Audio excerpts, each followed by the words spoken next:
Bum, bum, bum, bum, ba-dum, ba-dum, bum.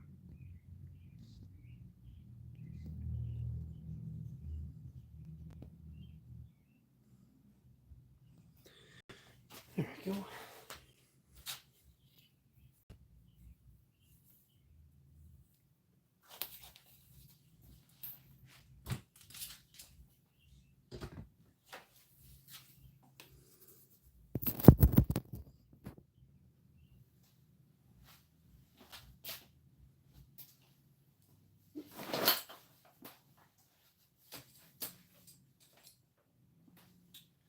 What's up, Sergeant Grass? Hey, Robert, how you doing? Thanks for coming, guys.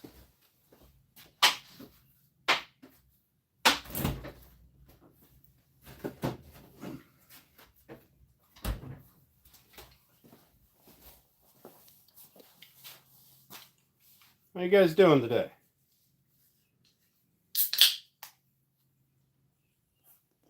Boy, that hits different.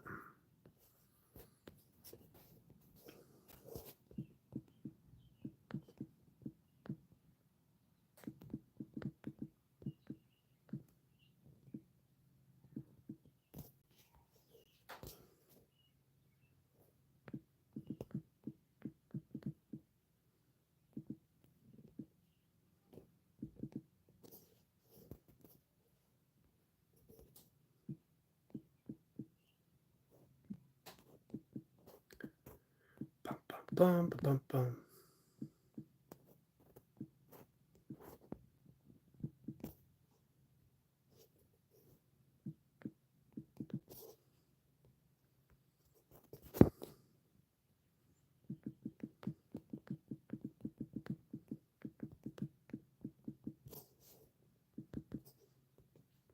Here, I'm doing a poll.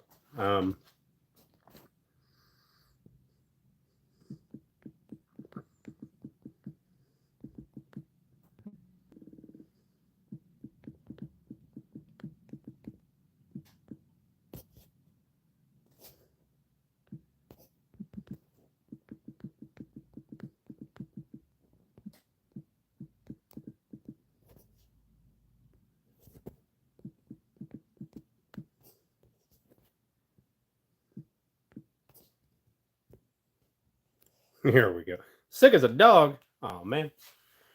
That sucks. Taking a break from working on the shop. All right. Sometimes you need a little break. How's your progress going, Robert? Oh, Jesus. Just don't mind me cleaning up my my mess from the last few days.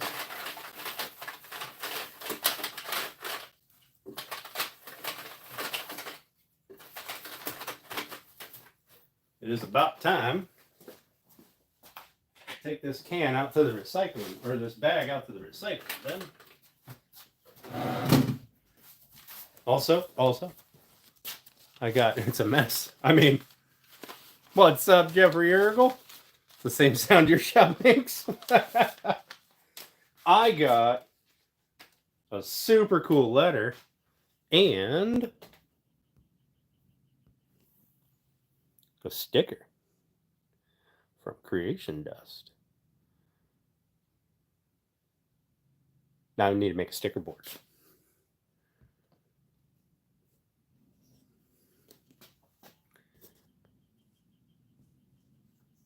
Where you moist grass?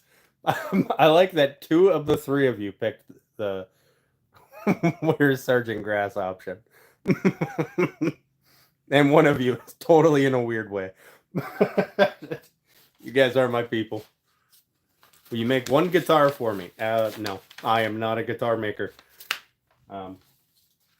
But if you pay me enough dollars, I will become a guitar maker.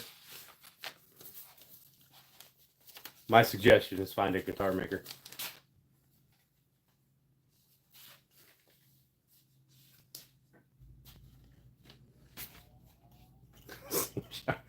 Hey, Jeffrey. Appreciate you coming in, bud. That's going to make me chuckle every time I see that. Pay $500? No, not worth it. I don't know what guitars go for, but I feel like 500 for a handmade guitar is just a kick in the teeth. But somebody out there might.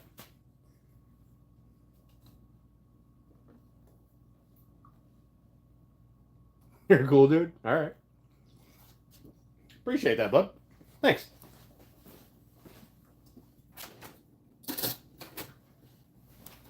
All right.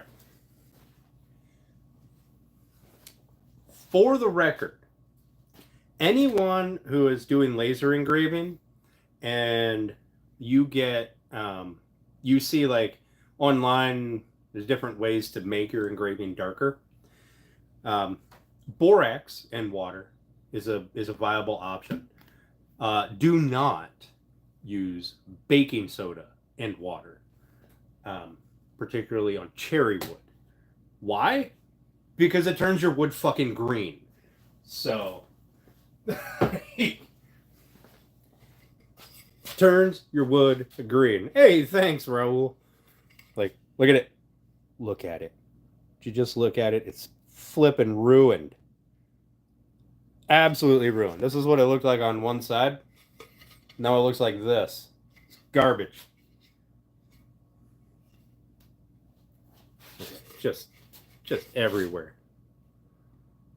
Turned my wood green. Made it stupid looking. Hey, Steve. How you doing, bud? So, at least with cherry wood, don't use baking soda and water. Or maybe I had my ratio off. I went 10 to 1. So maybe my ratio was off. Am I from California? Absolutely not. I'm on the whole other side of the country. I'm in Pennsylvania. Also known as Pennsyltucky. But people around here don't call it that. They like to pretend that they're not a bunch of rednecks and hillbillies. Steve, I got a Creation Dust 777 sticker. Now I lost it already. Fuck me. Found it.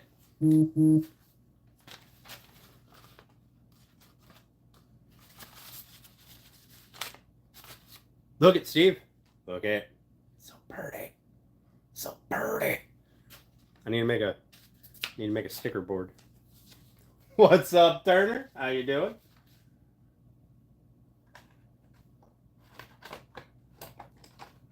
Turn my stupid. There it is.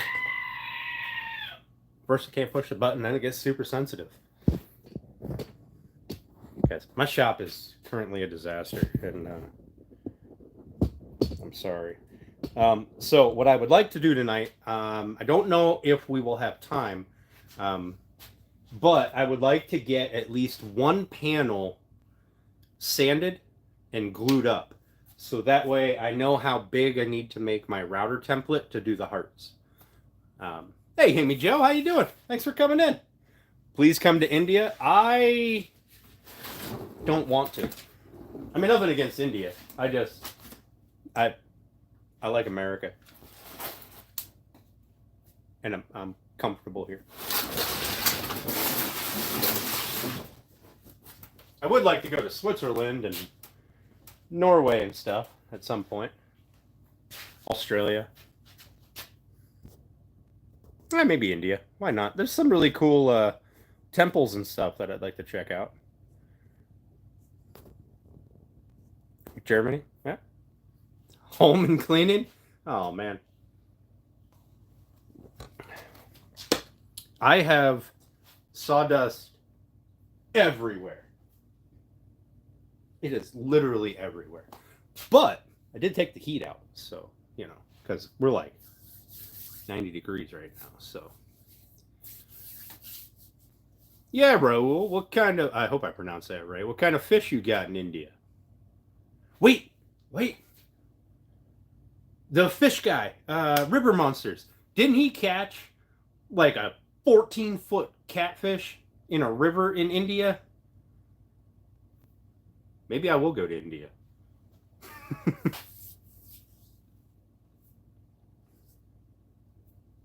Rock apes. Yeah, that's right. I knew it was a big ass catfish. That was India, wasn't it? Wasn't it? If I recall, it was a. I don't remember the name of the river, but I think people upstream, they did like some sort of a river ceremony when people passed, and they would float down the river, and these fish were just gobbling up the remains.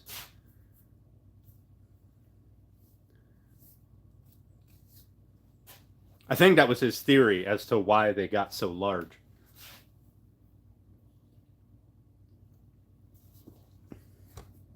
I don't know. It's been a long time since I've seen it. Now I kind of want to watch it again. I miss the old River Monsters show. That was a good show. Wasn't that also the one where he was like, "Oh, I'm over here and the fish is over there, so I must jump into this raging river and swim across it." And what's up, Brian? How you doing? Like, I don't know. If I'm hooked onto something that's my size in the water, I damn sure ain't getting in that water. I'm not, because there's probably another one. I mean, where there's one, there's always a bigger fish. All right, that's all I'm saying. There's always a bigger fish. Yeah, Turner, I remember that too. I think there was one. Yeah, Vineyard. I definitely plan on coming Saturday. I mean, unless something goes crazy, but I definitely plan on coming. As of right now, I'm definitely booked up. I'm solid. Oh, that reminds me, guys. So Saturday, I intend to go to the meetup in Ohio, uh, for Bar Run Forge. So I won't be doing it live. If I do, it'll be there, and it'll just be like a hold my phone out, chat with you guys, show everyone around. Um, but I won't be building anything really. So I don't know. I haven't been there, so I don't know what my service will be like. So we'll see. All right, Brian. Have fun, man. Enjoy. Try to save me a chunk of that bacon wrapped meatloaf tomorrow. Stuff at the bottom of the refrigerator or something for me.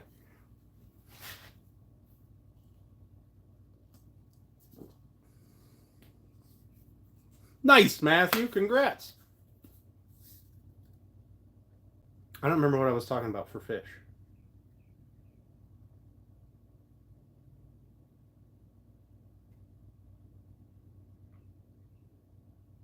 Oh, yeah, he would go out. I mean, I know, Brian. I know. But I can't make it there in time for dinner on Friday.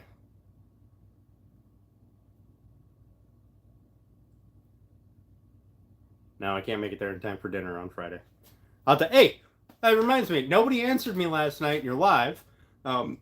Excuse me. Goodness. What time is breakfast on Saturday? Because I may have to try to be there for breakfast. Did you cook that for tonight? Sounds good. Yeah, it does. Bacon wrapped meatloaf. And then I think it was stuffed with cheese. I've had it one time, but it wasn't smoked. Or did I make it one time? Yeah, I ate it at one point in my life, but it wasn't smoked. Hey, makers, how you doing?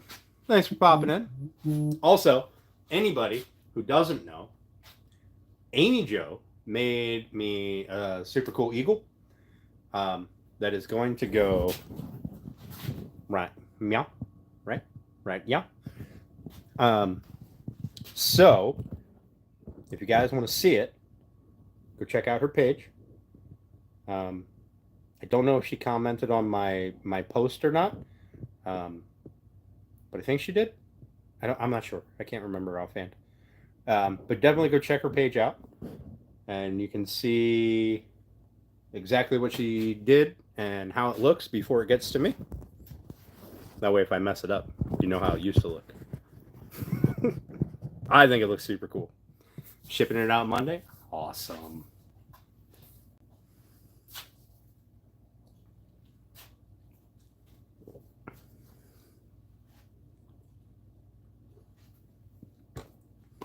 And again, nobody answered me when breakfast was on Saturday. Just got to show up there at like 4 in the morning and been like, where's my food? Somebody told me breakfast. Hope you like when you see it in person.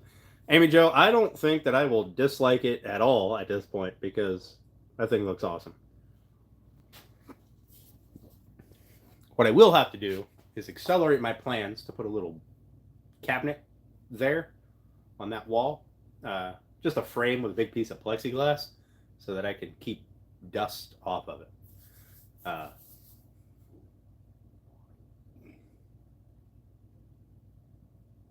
Yeah, I'll have to accelerate that plan a little bit. Right, Grass? Isn't it awesome? The paint job came out phenomenal. I gotta be honest, I was a little up in the air when it was just the blue wing, and I was like, I don't know. And then she said she's got to put stars on it. I was like, oh, all right, this makes sense. Came out perfect.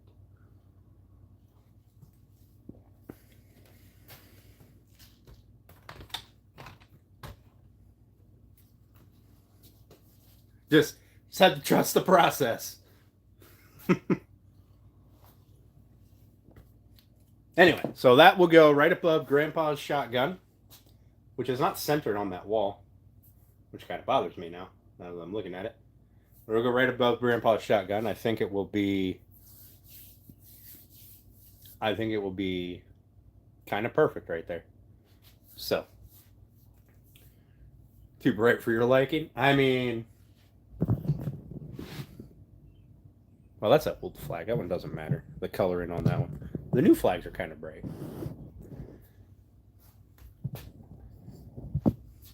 That was like one of those old stick it in the ground flags. But the coloring on that one I don't think is accurate. Or it could be. Maybe the new one that's a little brighter is inaccurate. Who knows?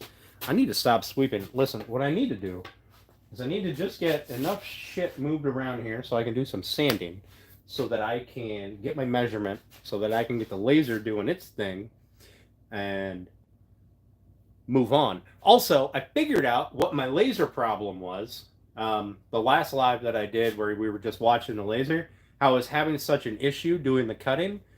My air pump crapped the bed. It was making a bunch of noise, but it wasn't doing anything. So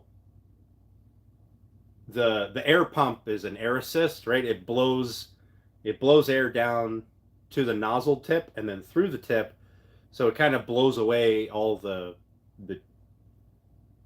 nonsense that's in the cut, right? So it makes the cut a lot cleaner and easier, right?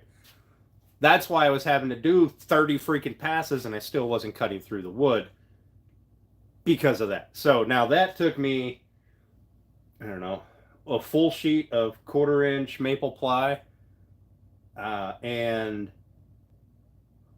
2 days to figure out that was the problem.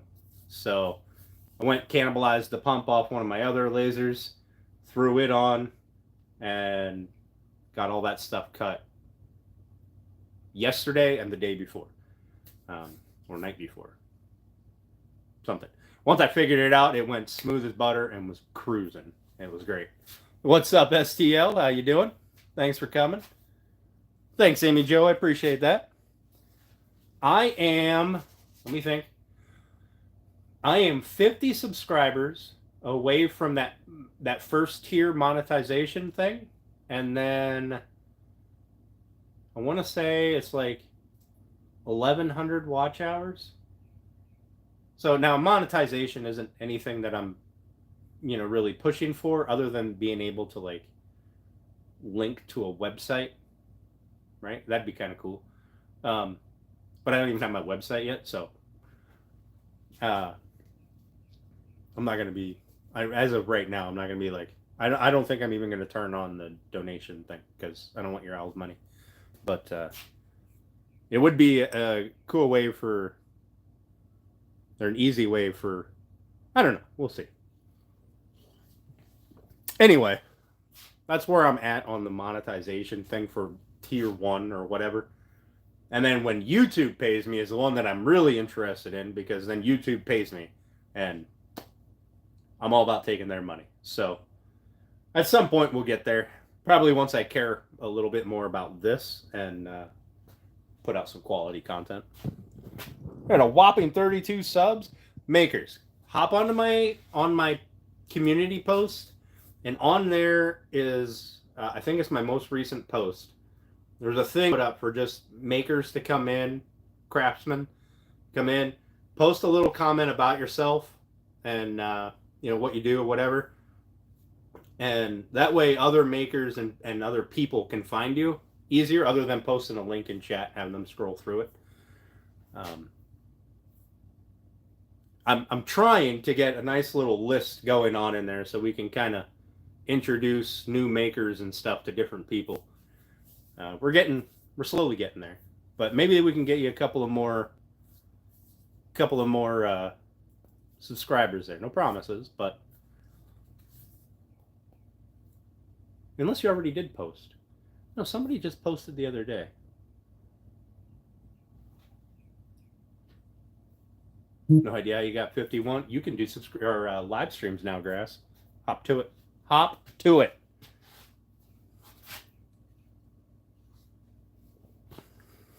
I bet every 51 of those is from Turner.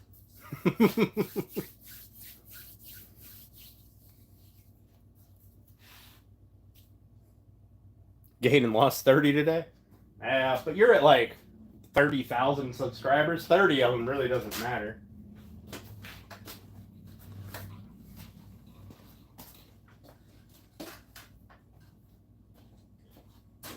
Although, it is a little warm in here. Hang on, let me try to get some stuff moved around so I can turn a fan on. And then I can start making annoying sanding noises. Really need to get cleaned up, but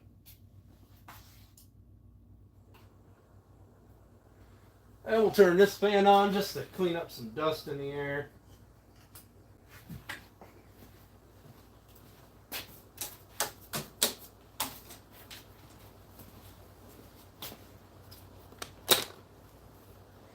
These were the things that I was struggling to laser engrave, right, or laser cut.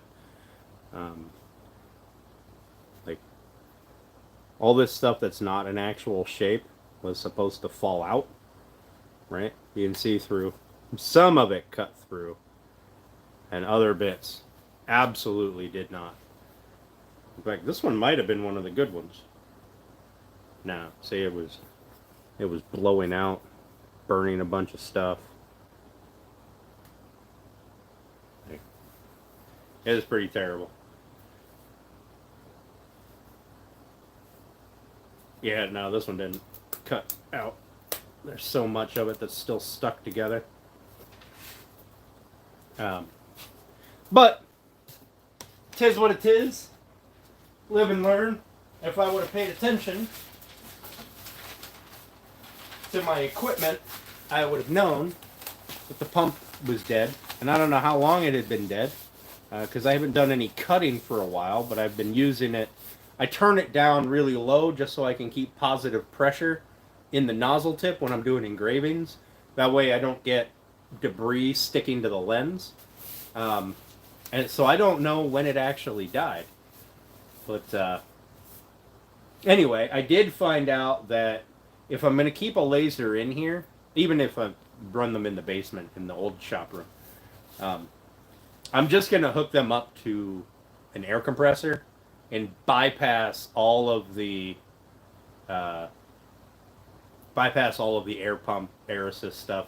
There's a bajillion tutorials on how to get like solenoids that can hook up to your that'll operate with like light burn. So when you turn air assist on and off, it'll be fine, etc.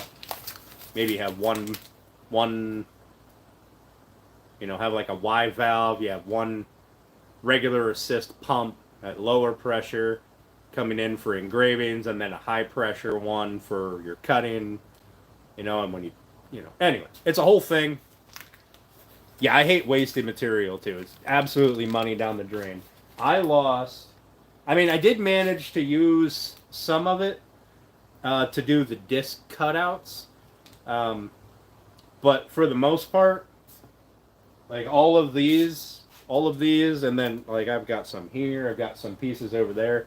These were all scrap. They were just. I wasted almost, well, not cutting the circles or not counting the circles that I cut out. I wasted an entire sheet of ply. So yeah, bad ply will definitely destroy lenses. Also, now that my air is working, and this pump is actually a little higher volume than the other one was, my little orange shield on the bottom of the laser, I was cutting for 2 days, and it is here. I'll show you how dirty it is. I haven't cleaned it.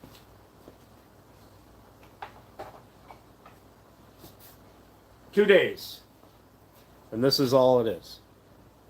Just a little bit. Whereas before, it was one, it'd get through one of these, and this thing was caked up with bullshit. So,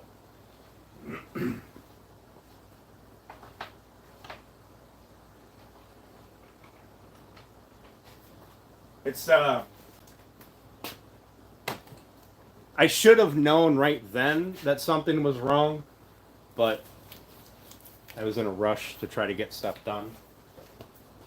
So, live and learn. That job ended up costing me money, so it is what it is. Hey, Delane, how you doing? Thanks for coming in. I appreciate it. I mean, I wasn't making anything off of that anyway, but I talked about it too. Son of a bitch. I don't know why I didn't put two and two together. Yeah, I don't know why I didn't put two and two together. But I don't charge really for that kind of stuff anyway for the local school groups. It's more of a, I guess they do pay. They pay for material and time, laser time, all that stuff is donated to them. And then so they didn't pay for the second sheet of ply that I had to use, right? Which is fine. I don't mind. It's only like $50, but still, it's $50 that I didn't have to spend.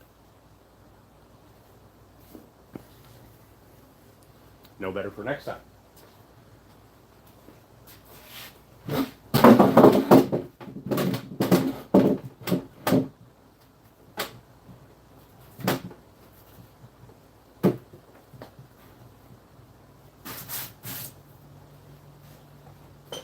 So, I apologize that my shop is so much of a mess. Look at this place, right? Like, I kind of pushed everything off to the side, but I've got a pile of sawdust there. I got sawdust everywhere. Sawdust up there, right? This big-ass pile of sawdust that I just blew in right here. Right, just everywhere. All up on that stuff. Look at this. I got sawdust on top of my table that is no longer clean. Sawdust up there on the shelving. It's everywhere. Like I got schmutz laying everywhere, like scrap pieces and stuff everywhere. It's ridiculous. So I apologize, but what's up, old Beth? How you doing? Dirty, dirty little man. Yeah, my shop is a disgusting mess right now, and it kind of bothers me. But I'm gonna pretend that it doesn't exist while we get. This area is clean, so.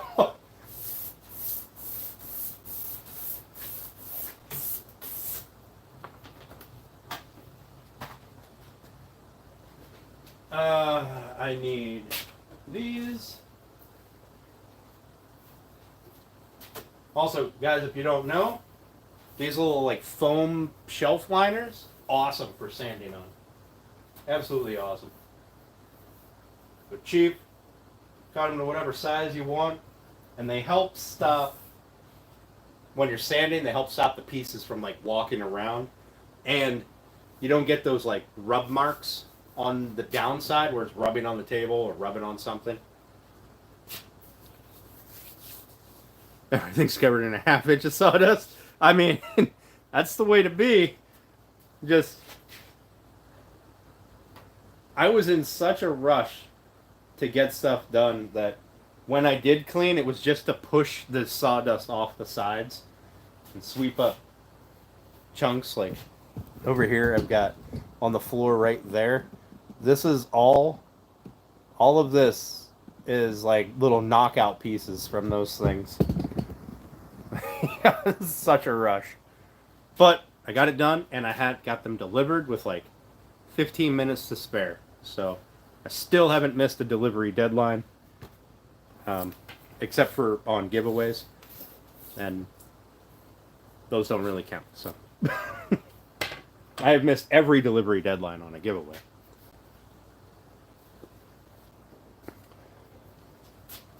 In fact, every time I turn my computer on, I get a notification. Like every time I open up my spreadsheet, I get notifications for past due shit. So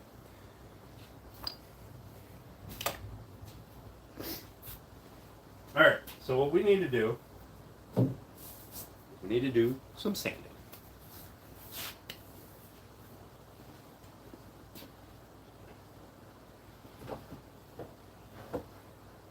We need to sand all of these pieces. We're going to try to sand one side panel and get that glued up. That's my goal, is to hopefully get a glue up done for you guys tonight.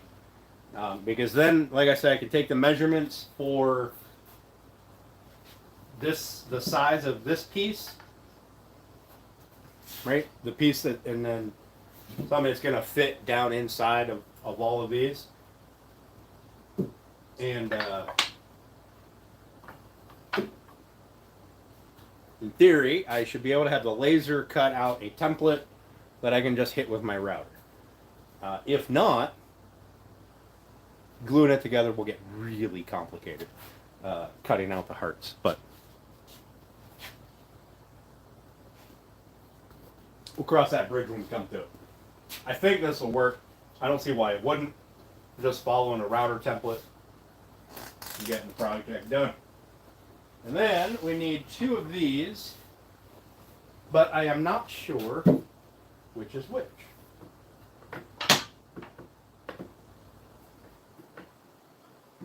I'm also not sure if it matters.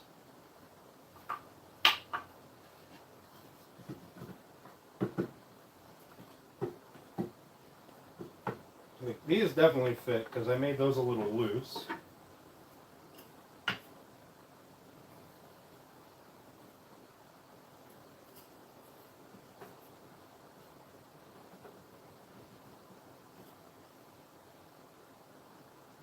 Well, these are the pieces that go to this now. So I will make sure that I run some stuff through here. I also want to set up the router table. We are going to make on the outside portion of the wall, on the top rail, bottom rail, and the edge of every maple piece except for the flat side, we are going to put the tiniest little 45-degree bevel here. Okay, so all I want to do is just knock that sharp corner off. The inside doesn't matter. That's going to be sanded flat. So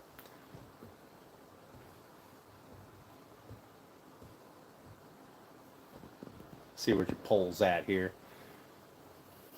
I like that 35% of you said, "Who are you and where's Sergeant Grass?" That is awesome.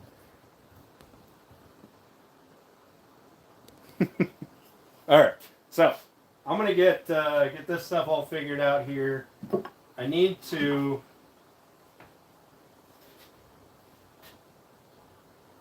Okay, so I do have these labeled 2 and 3 and bottom. So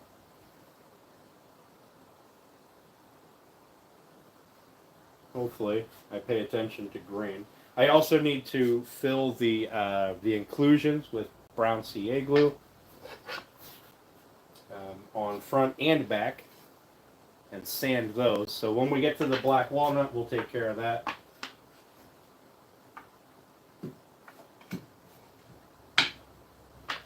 now it's going to be cherry and maple. Gonna get these ones sanded down, both sides. The ends we aren't going to worry about because they're probably going to get a little bit of a trim. So,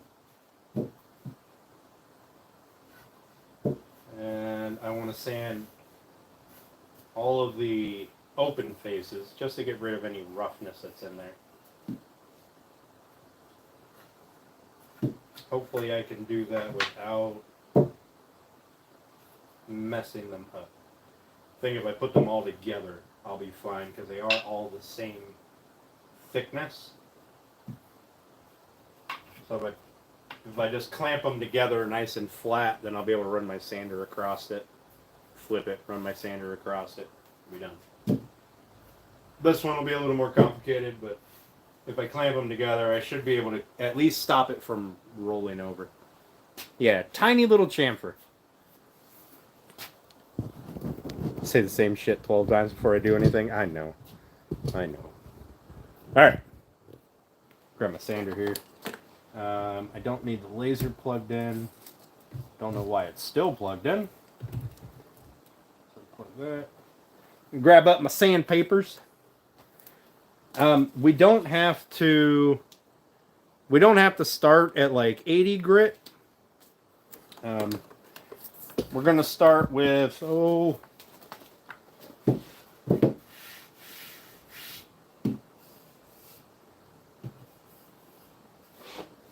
you know what? I think we're going to start with like 120. And then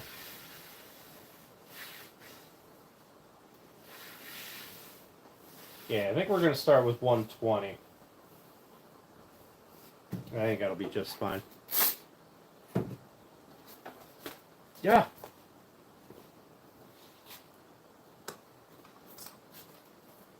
That's 220, 180, 150, 120. Oh no. Now, normally I would hook up my vacuum, but I don't think it's really necessary on this. Also, I am not putting the foam pad on. I'm going to use, because I want this stuff to stay flat. So we're not going to put the foam pad on. We're going to use the hard pad that's on here.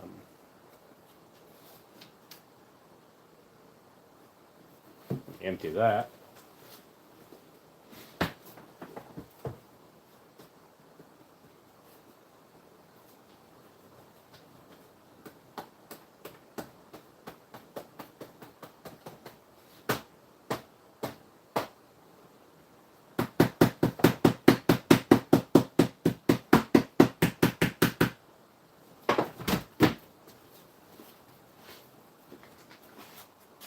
Alright, gonna make some noise. Headphone users beware.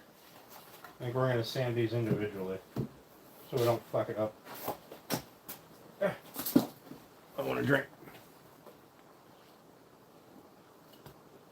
Let's see if I need to put a mask on here in a bit.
Let's clamp those together. Use this here squeezy clamp.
Would you just look at it?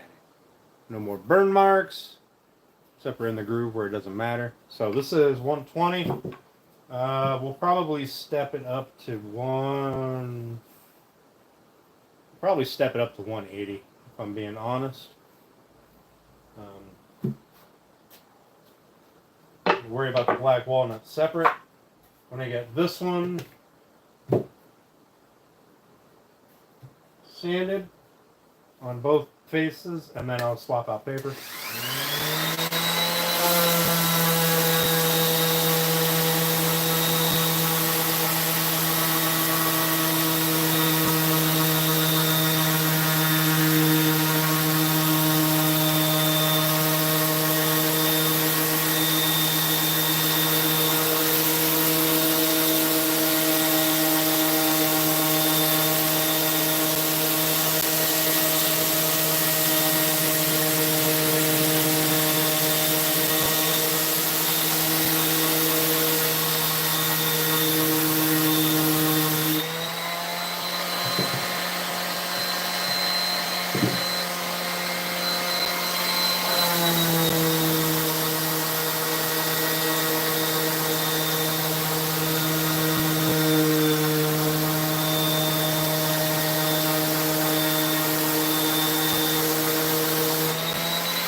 Now, we will, most likely, we will stop at 220. And that is because anything above that, and you're really just making sawdust that is small enough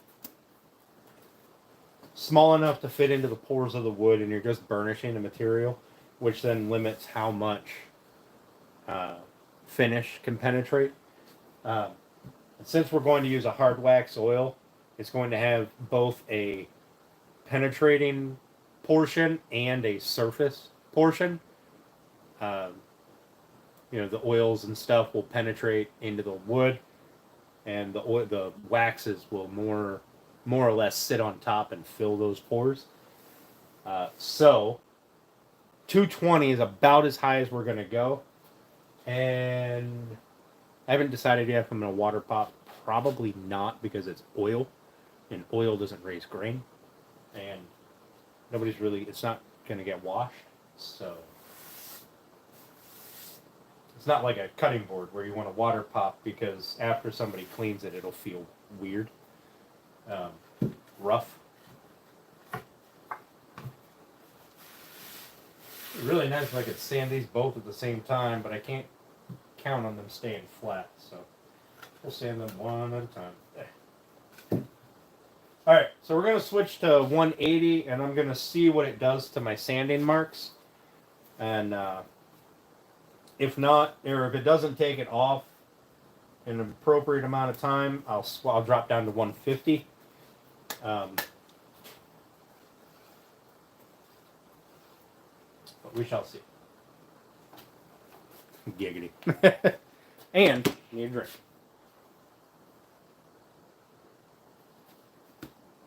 Alright, on to 180.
Now this is cherry, so the cherry is the softest of the woods in here. But we're going to see, we'll check it on the maple too, because the maple would be harder, or the hardest wood that's in here. I just want to look at it and see if I have any bigger gouges from the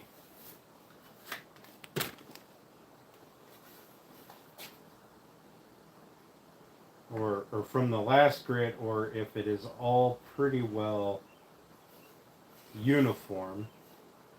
And I'll be honest, it looks pretty well uniform.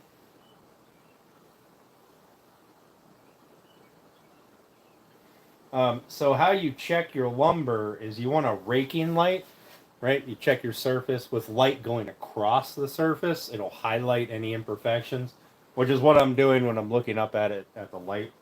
I'm getting a rake-in light on it, and I mean, I'm not in a dark room, so it's not as good, but I can see across the surface and the way the light reflects on the surface. Like, that's what we look like so far, right? You can't barely even tell that that's curly maple. And then this side hasn't been sanded yet with the 180. Or not maple, it's curly cherry. I'm sorry. Alright, so flip that. We're going to sand this side. And I think we're going to stick with this. We'll check again on the maple, but I think we'll be fine. We're only skipping one grit.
forgot this side. Did I do this side already? I already do that side? I don't remember if I already did this side or not. We're going to do it again real quick. It's not going to hurt.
You've been sidetracked?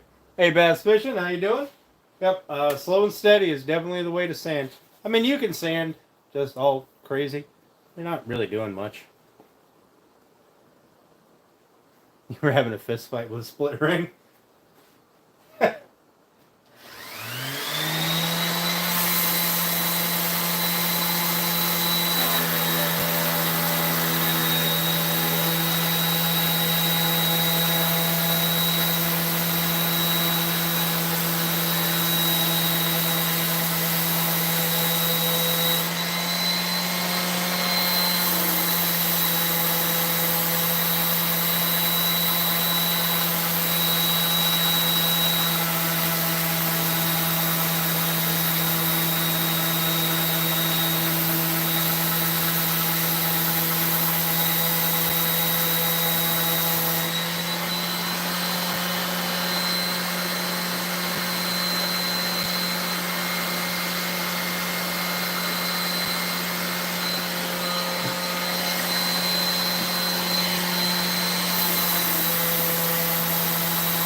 Now here's the thing, the cherry and the maple, we're not going to sand past 180 yet. We're going to assemble it and then sand. These we're going to sand to 220 now. But these are all flush, right? When they're put together. This is flush, the panels are inset on the outside and flush on the back side. So we will sand the faces of these to 220 now. Yeah, we can sand, we'll sand both sides to 220, I guess. Why not? We'll sand these to 220 now, but they're going to get sanded again once the panel is assembled. Okay, so we got them down to 180. We got everything pretty. We got to do the tops of them yet. Almost forgot that. And then we can do these. Then we'll get the router table out. We'll get them all the edges broke. And it'll be a good time.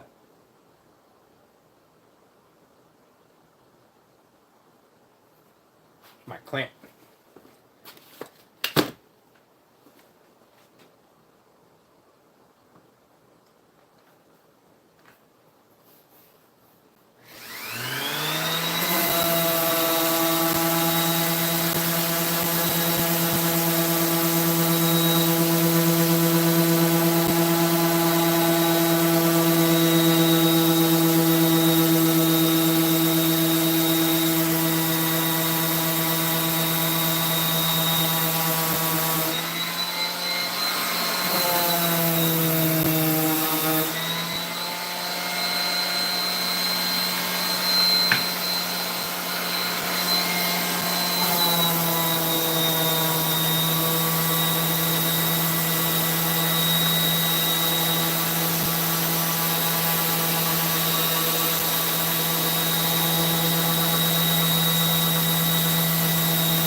That is the size of the sawdust that I'm taking off right now. Right. You get much smaller. That sawdust will fit in the pores of this black walnut. That'll fit in there easily. So, just wanted to show you guys that. All right, we're going to take this down to 180. And the edges here, then we're going to break them. Well, we're going to do those, then we're going to break them.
I normally like to get the vacuum to vacuum this up, but it's over there. I don't want to. Get the air gun to blow the dust off, but it's back there and I don't want to.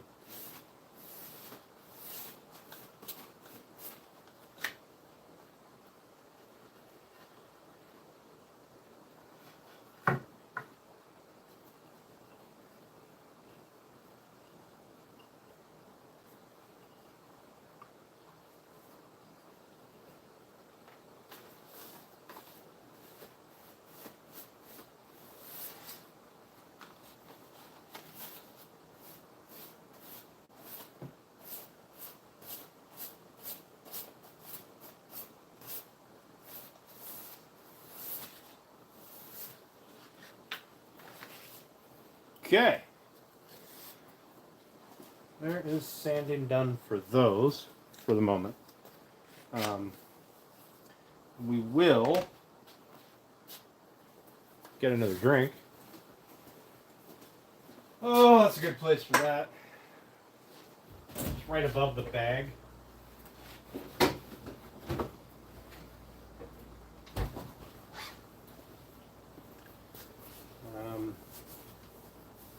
The black walnut panel shouldn't take terribly long to sand, but I will put the struggle.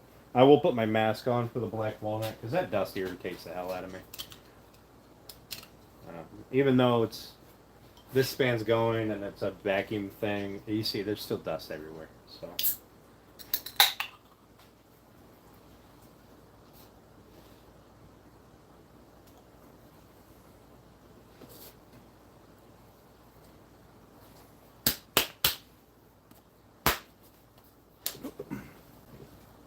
So we will start with 150.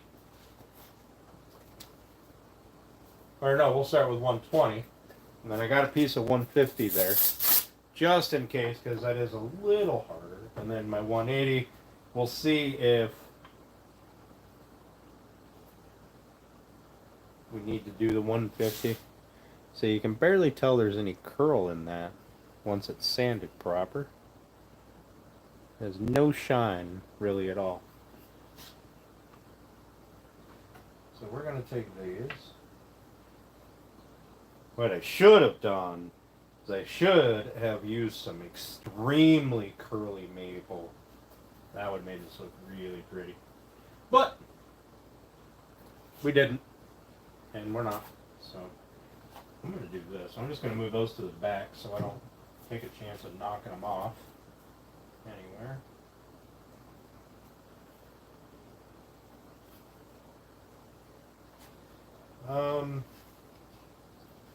These are all labeled, so we'll be fine. Peel all this tape off.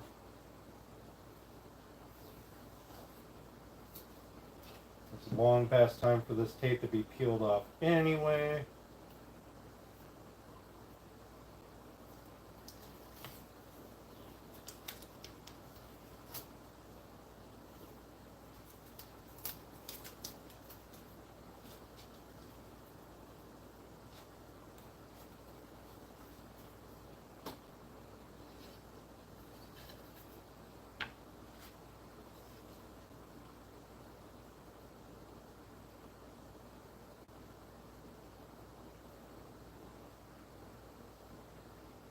Fingernails.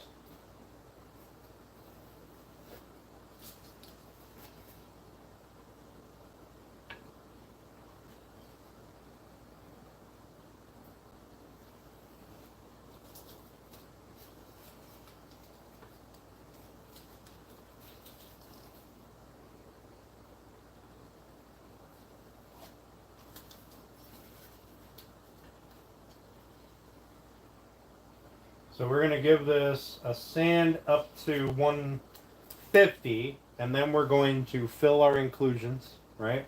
We're going to let that stuff set, and then we're going to sand it again at 150, and then 220. That is our game plan.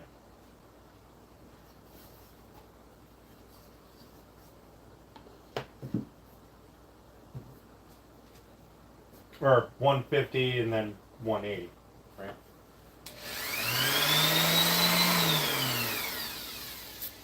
First of all, I need to put sandpaper on that. Second of all, I need to put my mask on.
Alright. Hey, car guy. I'm Dan. What's up, Weston? How you doing, bud? Thanks for popping in.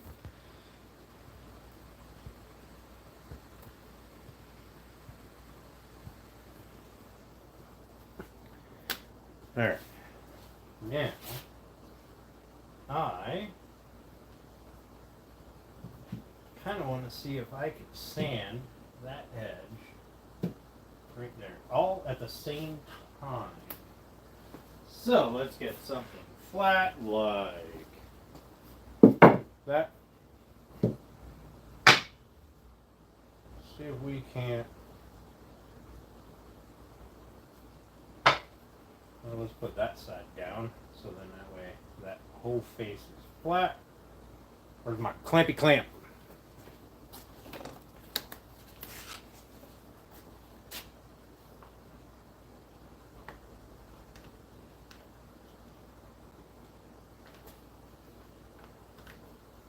We're not going to worry about clamping that side. We'll hold that side. Alright, in theory, I should be able to sand this.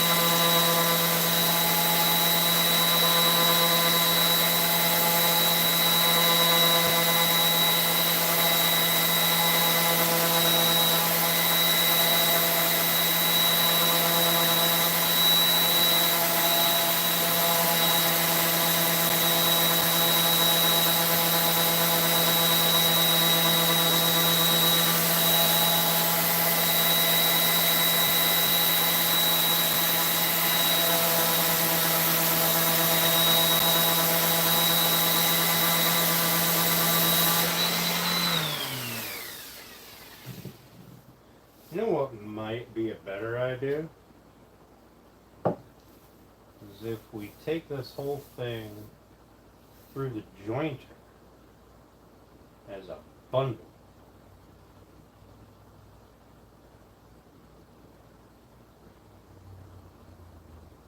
I've got one pass, I could get a nice smooth joint. We already have the width of a saw. I forgot the mask. Yeah, I know. I thought about it as I was sanding. Alright, hopefully that little bit won't make me all throat itchy.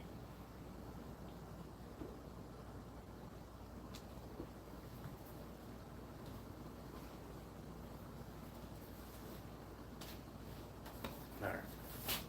I think we're going to try it. We're going to try the jointer. We just want to take enough to make it flat edges so when we join them, when we join the panels, we have as little of a seam as possible.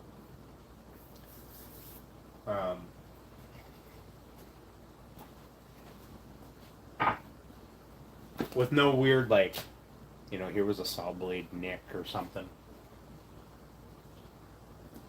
I think we're going to give that a shot. Let's see what happens. Hopefully nothing catastrophic. Oh.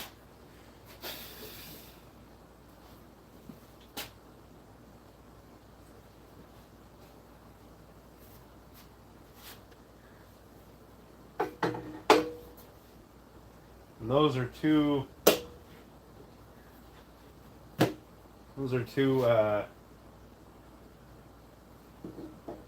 different, or they're the same height as that. So what I need to do is, all right, there's boards 3, so 3 and 2.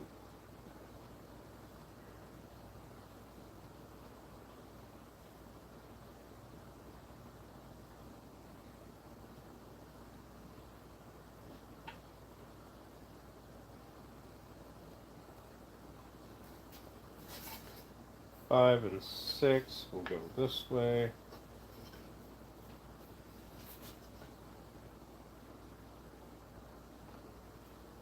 And boards 8 and 9.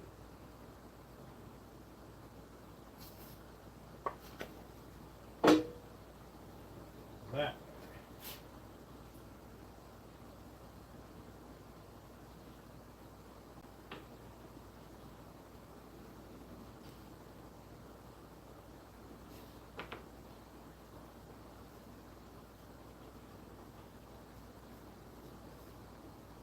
Okay. So.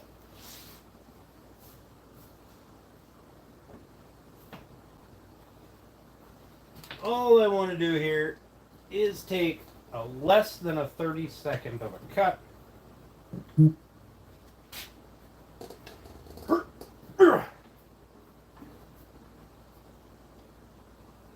Now we go with a 64th. Ooh, that's a blade that's sticking up. Almost ran my hand across that. Okay. Just ever so slightly. So we'll have a 30-second because we're taking a 64th off each side. Or we'll have a, yeah. That gap compiled with the 1/8 inch saw curve gap from cutting these in half, which we now know we didn't have to do, really shouldn't be that big of a deal. The grain mat should still work.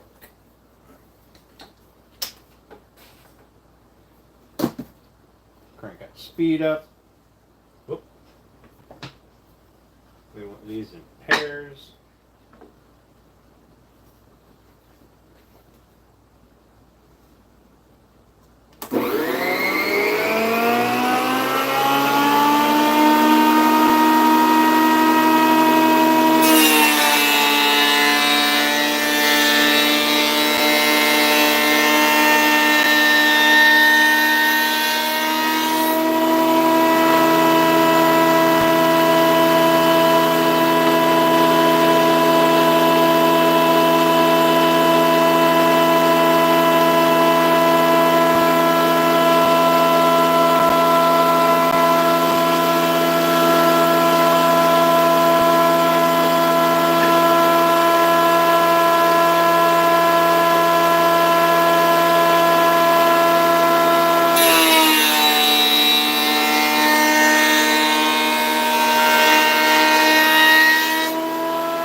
Much gooder.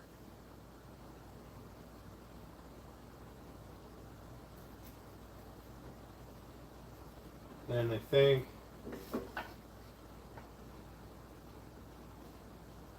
whoops, I think this one might need another pass.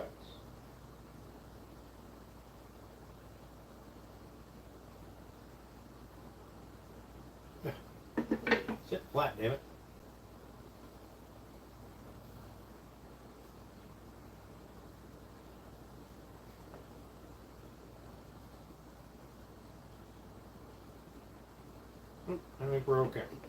All right.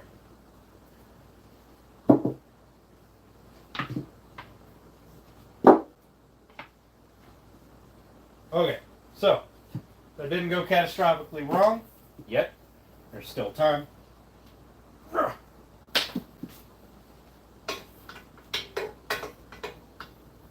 Put this thing away before we hurt something.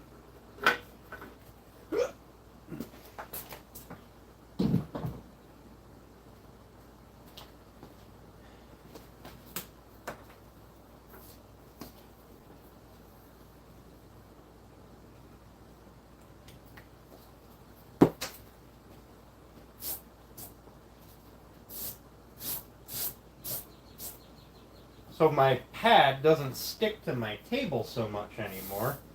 The pad, like the wood doesn't slide on the pad, but the pad slides on the table. It's probably all the paint and stain and bullshit that I've got going on here. But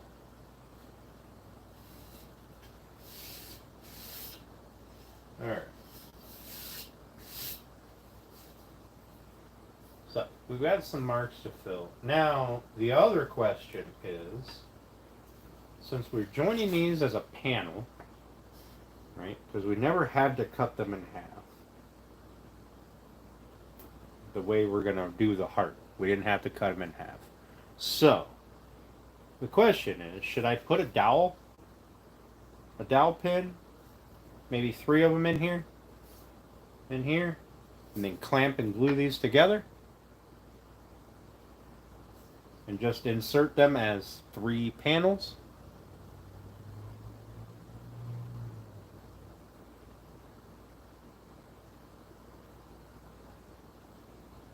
What do you guys think? Hey, Brad. Doing good. How are you, bud? Or should we just rely on the maple on either side of it and the cherry to hold them together, and the cherry up here to hold them together? If we glue them up, that'll be where we have to end it, right?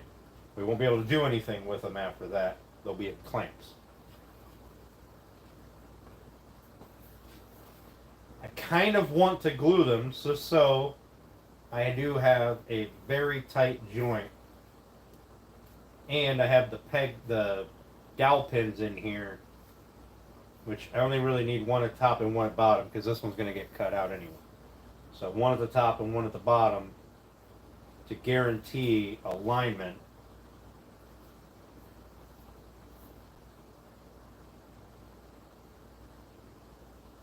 Because once it's together, if these are off, that'll be really hard to sand and get flush.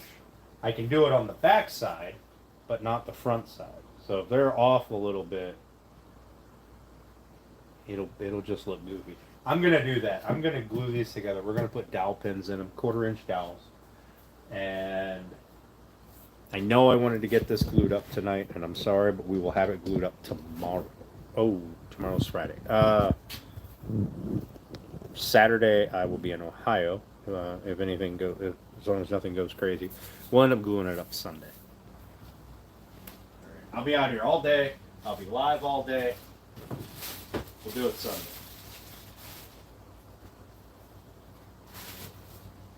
So that's what we're gonna do. We're gonna get these glued up.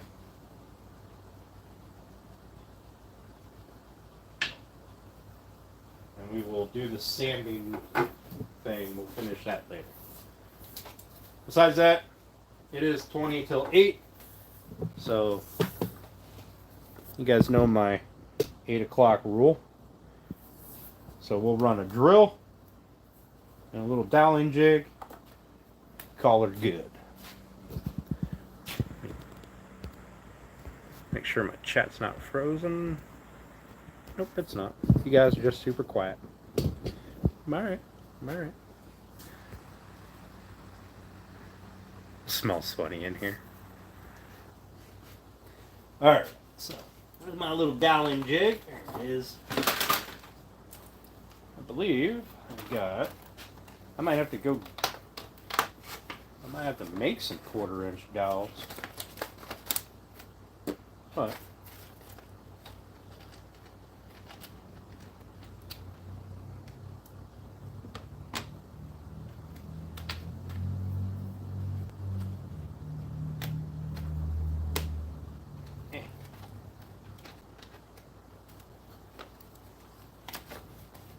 go.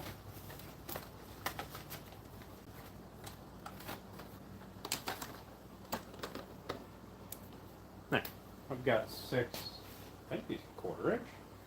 They seem 1/4 inch. Are they 1/4 inch?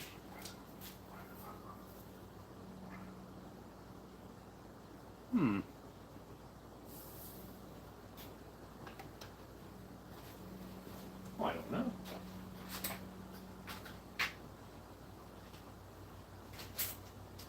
I think these might be 3/8. Oh yeah, these are 3/8. Oh, I'll have to make some. Woo! Some 1/4 inch dowels. Alright. I don't think I have another pack of 1/4. Oh, there we go. Here they are.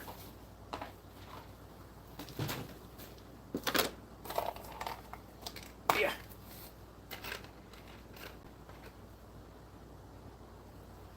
Look at that. I just got to go. I got to stop tomorrow and get some more 1/4 inch dowels.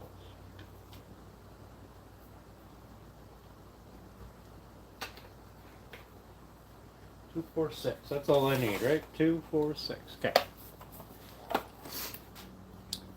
So, how this works? This is just a simple little jig, right? Simple little doweling jig. Okay. You got 3 sleeves: 1/4 inch, 3/8, 1/2 inch, and you put them at 3 different spots here, right? Your board sits up against that. You clamp it, or you can drill them through the top here. We are going through, we're going to clamp it in here and drill through this side. So we're going to see where this lines up. That should put us in the middle of that board, I think. We're going to find out real quick. Oh yeah, yeah, that'll put us right in the middle.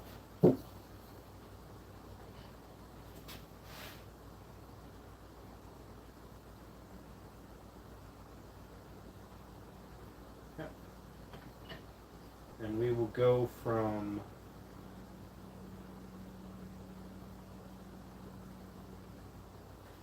let's see.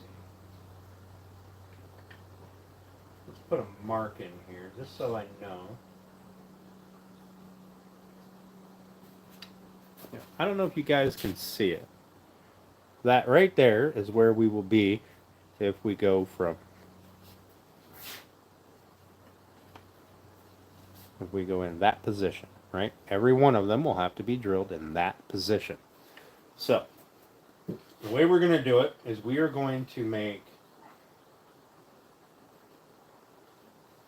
the end of our jig flush with our little thing here. And that's not going to work, because then I'll have to go to the other side. Oh, that's fine. So I can flip it. Hang on. Hang on. Let me think about this for a second. I don't want to mess this up.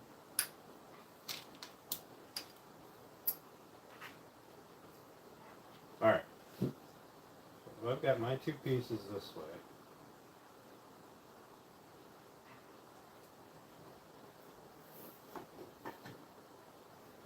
Nope, that'll mess it up. Okay, so what we're going to do is we will put a mark. We'll come down 2 inches, right, or 1 inch. We'll line that little tooth up with it. That little tooth right there.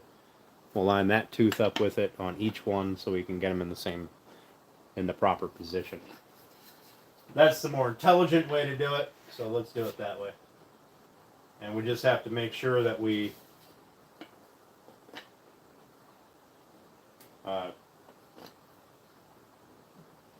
inside of the board is always against the what was it? Inside of the board was against the fence. The end here. Right? Yep. Inside of the board against the fat part of our jig.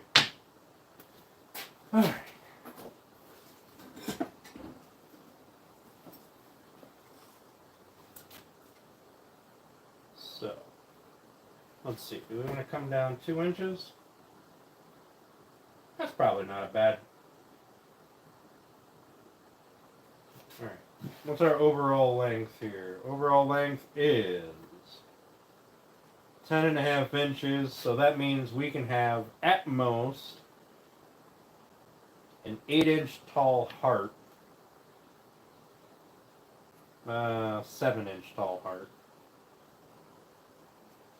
I think that'd be plenty tall enough. That's 7 inches there. No, 6-inch tall heart. I'm sorry. 2, 2. That's 4. How about we come down 1.5 inches from each side? Let's come in 1.5 inches.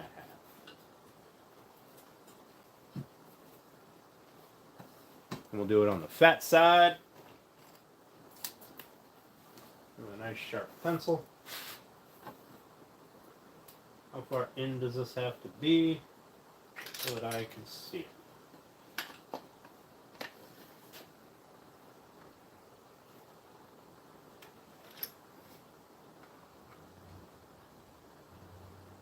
About 1.5 inches. All right.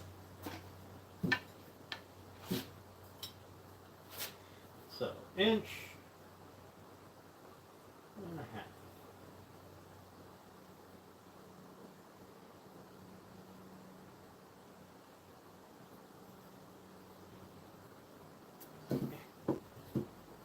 Inch and a half.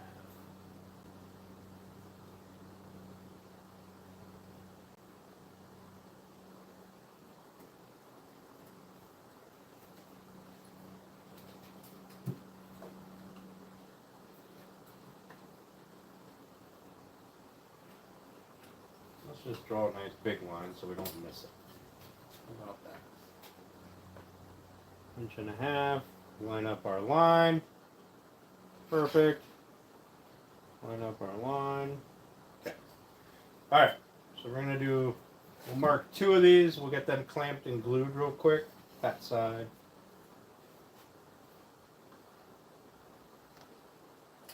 That should be about 1.5 inches.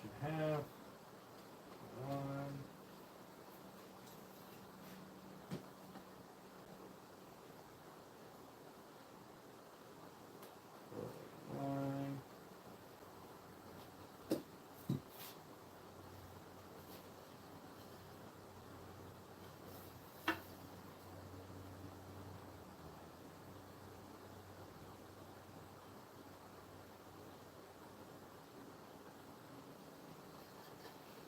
Okay.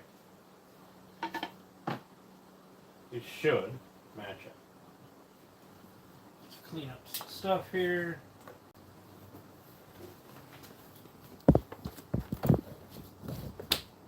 Get a drill.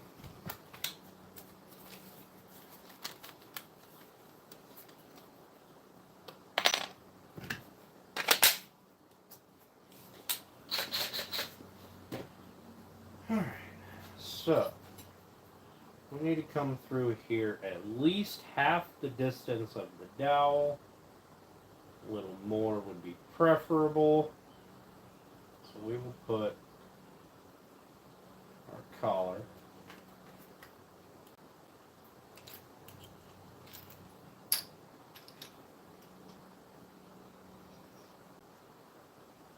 about there.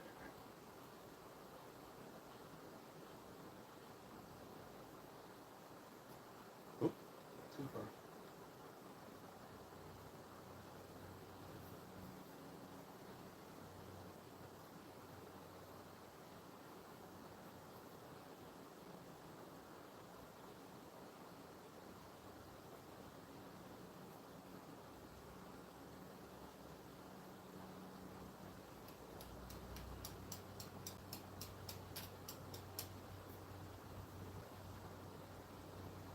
There we go. That was great.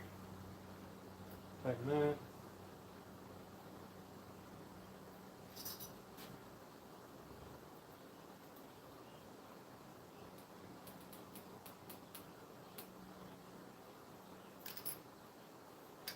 Get rid of all this. Whoops.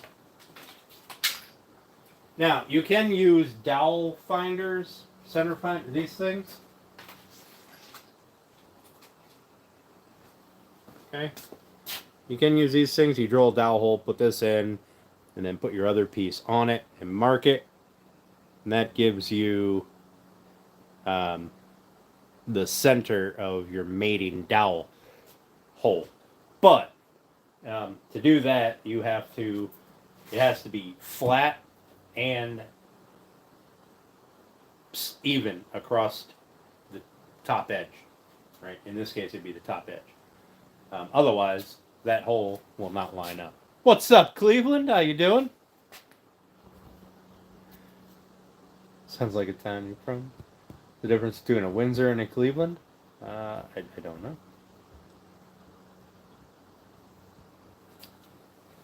So, we're not going to do that. We're just going to play with the measuring and get it figured out. Good news is, if we mess up, it's on the inside. Nobody will know. We'll put a plug in it, call it a day. So, fence side against the fence. Line up our line. Really hard to see gray graphite on black walnut.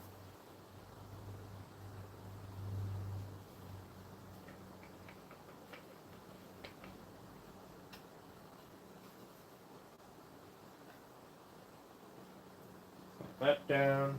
Get the drill bit chalked. Now, we don't have to do this on the press because that's what the sleeve is for. Guides you in straight.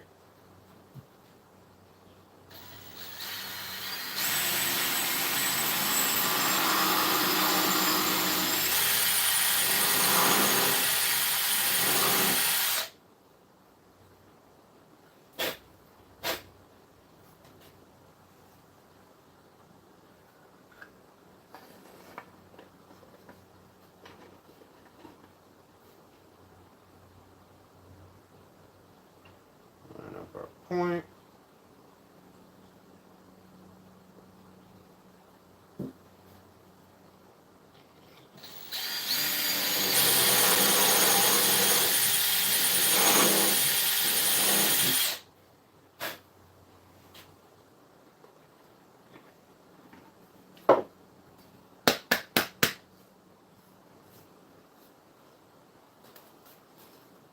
There's one set of holes. And that should keep our alignment at least where it's going to matter. Perfect.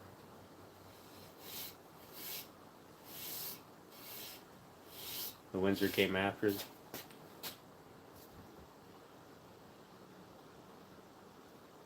What's up, Double A? How you doing?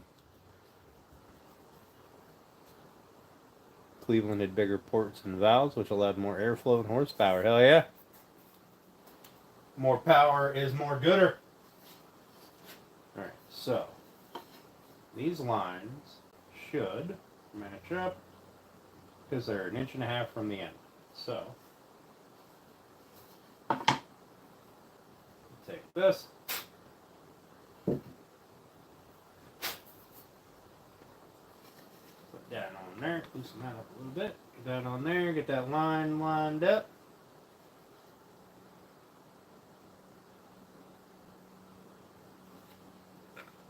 Clamp her down.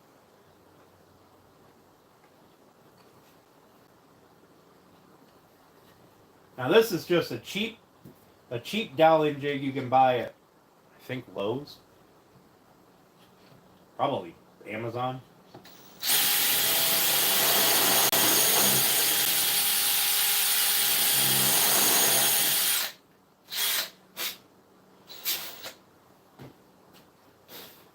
It's really nothing special, but it doesn't have to be. In this case, we don't need to find the center and have a centering jig and all that stuff. We just need them to be the same distance from each side, or the same distance from one side, really. The other side ultimately doesn't matter, because it will, by default, be the same, because they're the same thickness.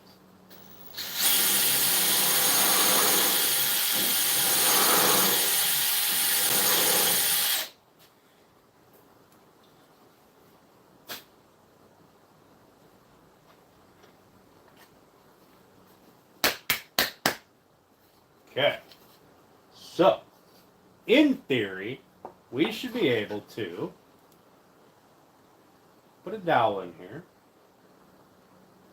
And these panels should line at least really close to perfectly. And there's a little bit of room for error in my measuring, I guess, and my lining them up. Let's find out. Oh, I gotta smack them in there. Alright. Well, I have one that's a little worn.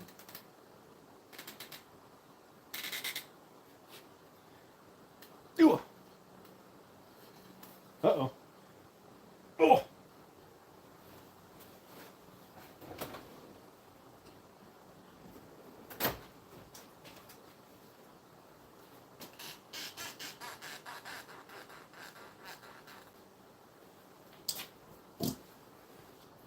Let's get one that's just slightly, or one that we can mush down a little bit.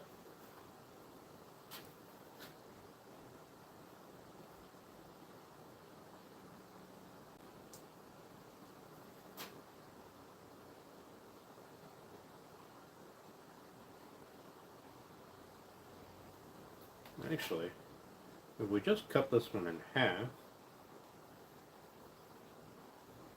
it doesn't have to bury all the way in.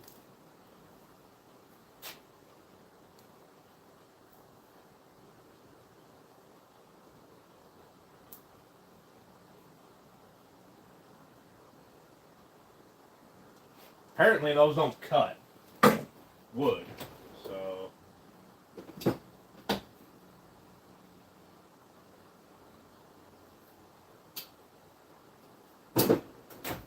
go figure. Who'd have thunk it? Wire pliers don't cut wood.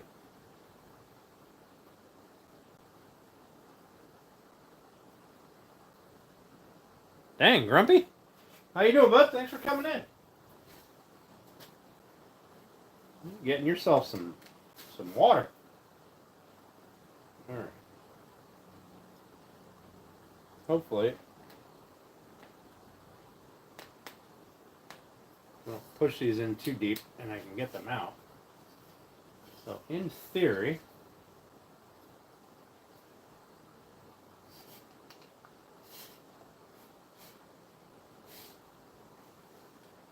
yeah, pretty close.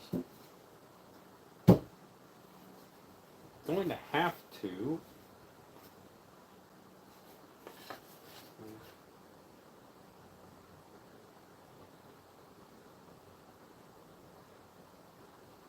oh my.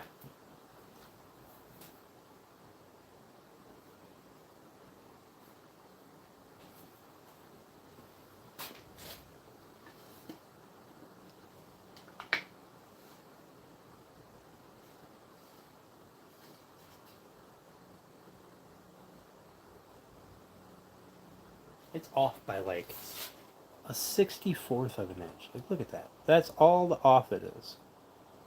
And I'll be honest with you, I'm not sure that that's ultimately going to matter. I may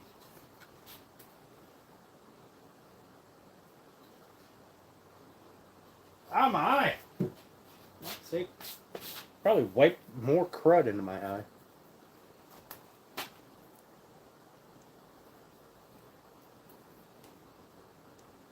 Four and a half inches of rain in an hour and a half.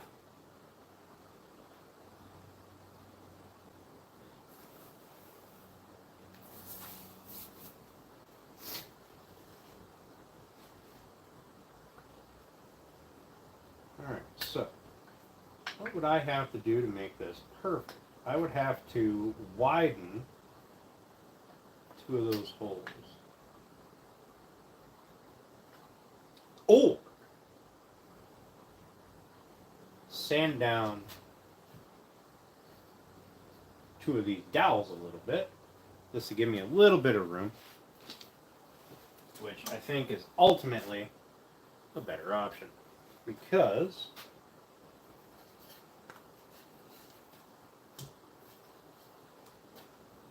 if I keep the sanded portion top to bottom,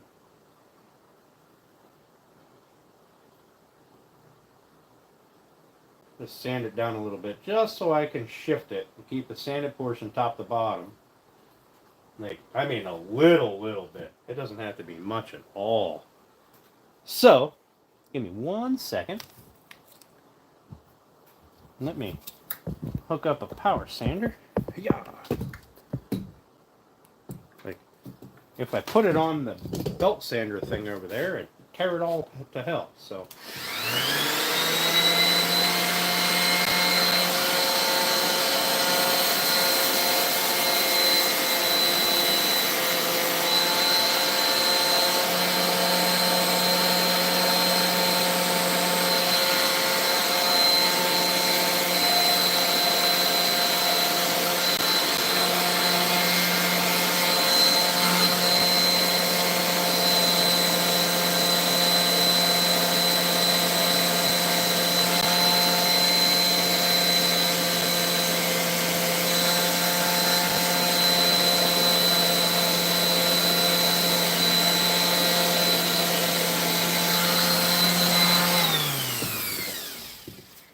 Is this the right thing to do? Probably not. We're going to actually do it with this right now.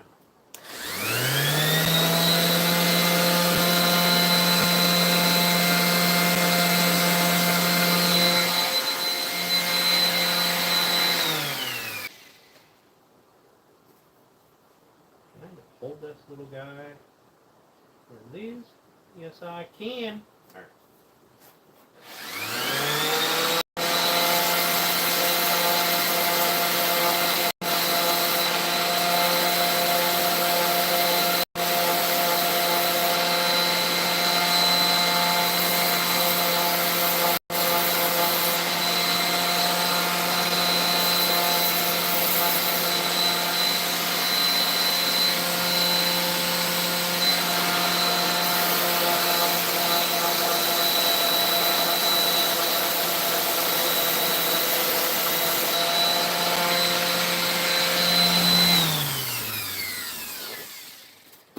I really have no idea if this is going to work, but we're going to find out.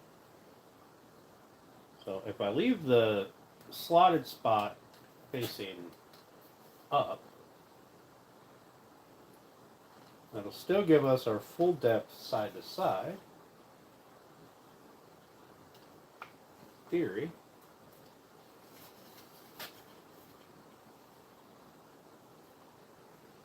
Hey, we can push it into shape. All right.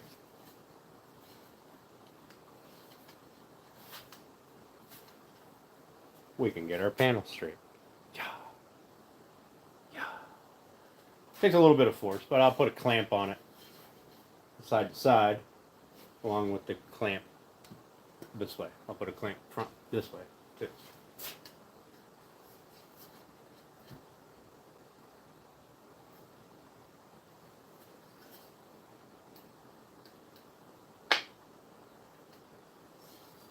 Just have to test fit them, see which way they need to move, and then make sure I put the flat space so that it can go that way.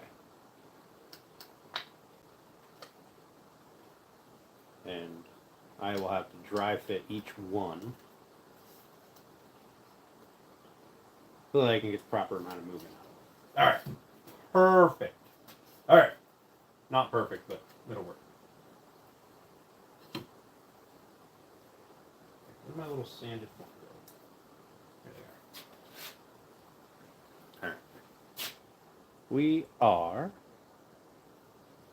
going to sand these two down, dry fit them, and put that one together.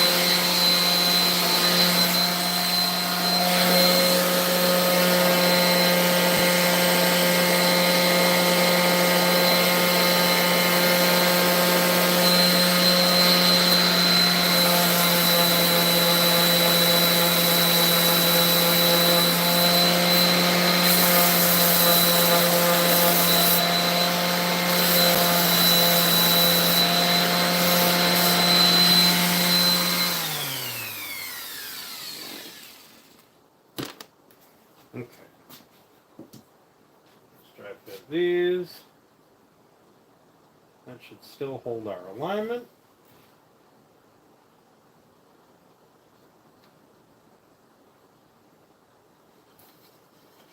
Make sure they're going to work out.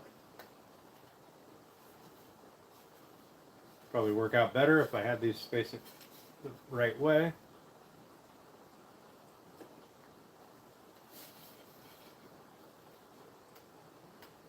That'll work out beautifully.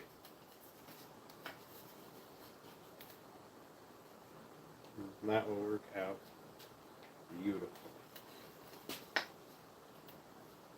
Perfect.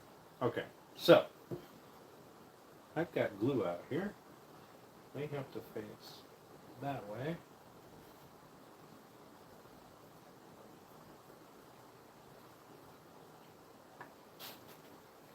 Oh, I never cleaned off all my clamps. Nah.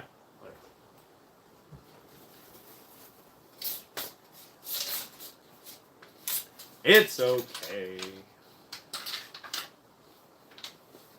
How wide do I need this? 2 of those.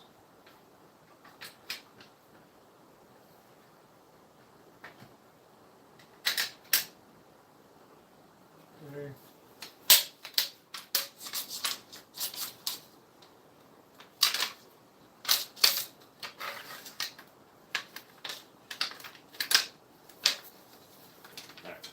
We're going to overkill this a little bit. We don't need to have 2 of these on, but I want to make sure I'm even. I have even pressure at the top and bottom, because the middle will get cut out. So I need to have good pressure at the top and bottom. And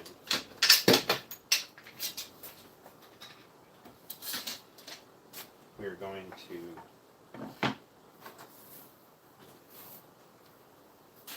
not glue on our sanding mats. The whole purpose of those is so they don't get all bitched up.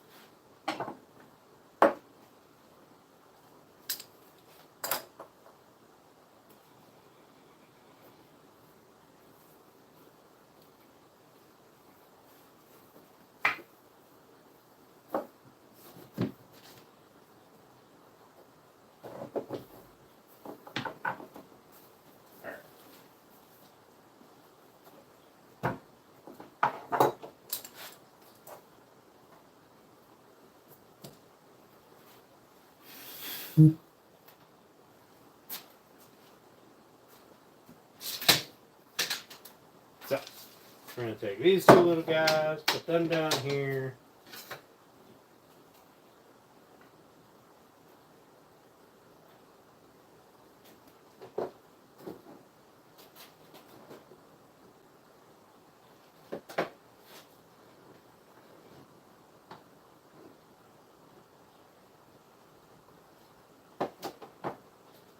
Okay.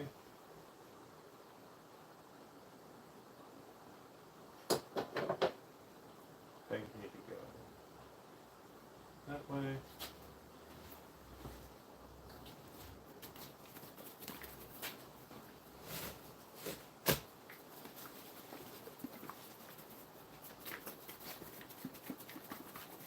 Thought we were past the glue stage? Yeah, until I changed my mind. I thought we were past it too. Hi, Steph. Welcome in.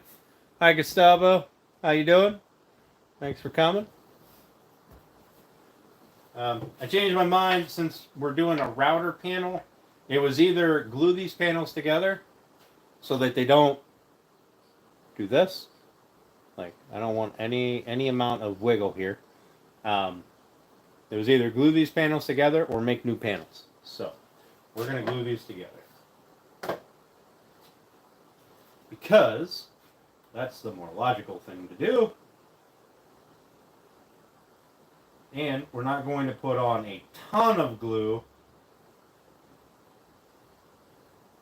It's the dowel pins that are the most important thing, and we're cutting half of it out. So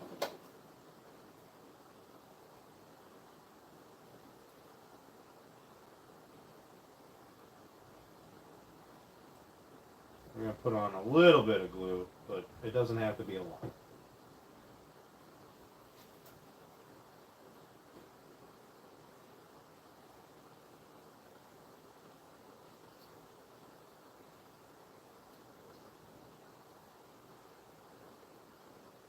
Spread out.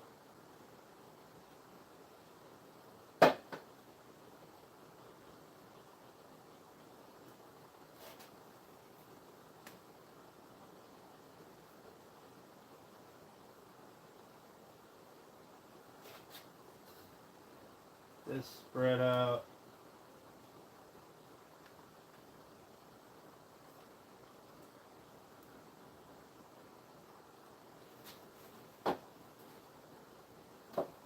This is the stage where the glue joint here doesn't matter as much as, you know, it's not here for strength. It's just here to hold the dowel pins in place and keep the panel from separating.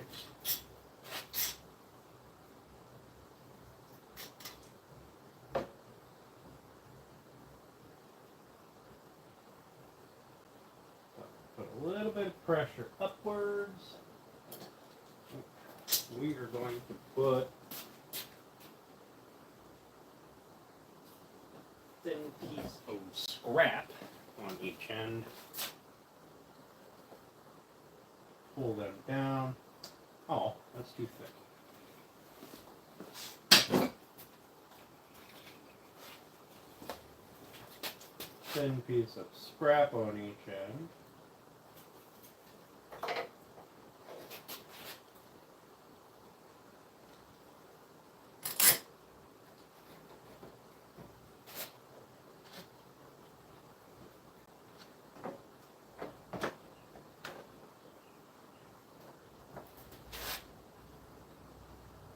There we go.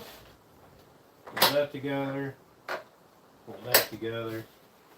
And because we're going to be sanding this, we can wipe this glue off. It doesn't really matter. But we still have to sand it.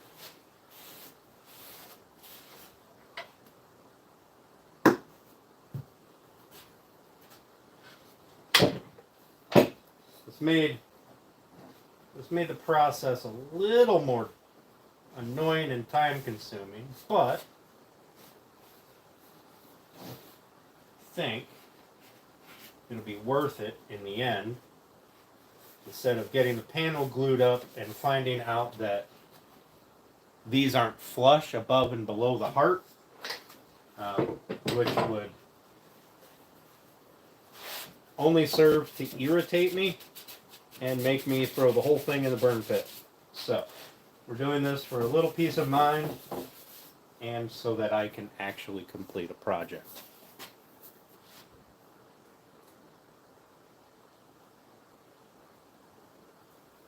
I think he's an amateur.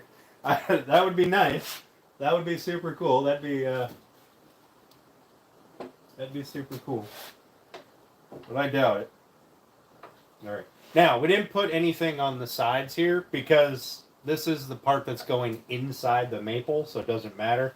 And the only reason we put pieces at the top and bottom, like this, is so that we have a wider area to pull these two into alignment.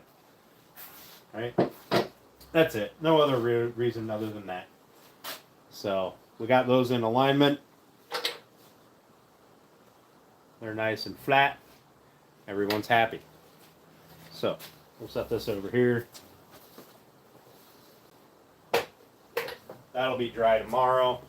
But, like I said, I won't be doing any woodworking again until Sunday. Now, Sunday, I will be in the shop all day long. So,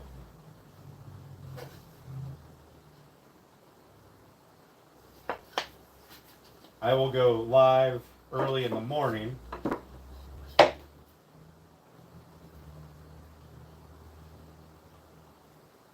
And I'll just be running it all day. Alright, so we are going to attempt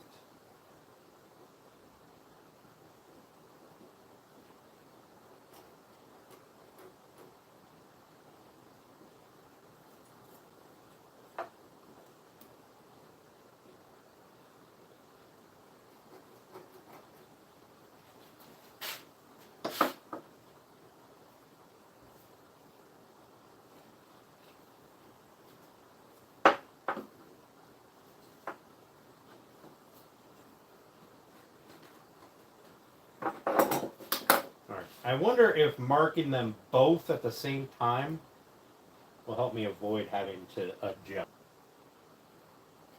I mean, it probably won't because this is entirely dependent on like my placement on the line, which is bound to give me a little bit of error. And these dowels fit these holes perfectly. There is no adjustment. So let's get this one drilled out.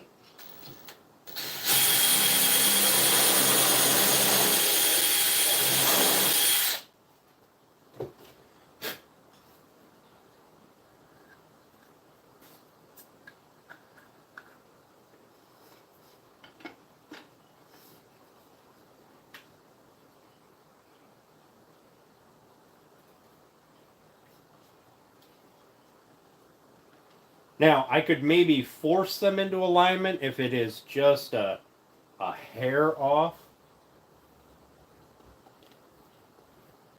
but not a 64th of an inch off. That's a little too much.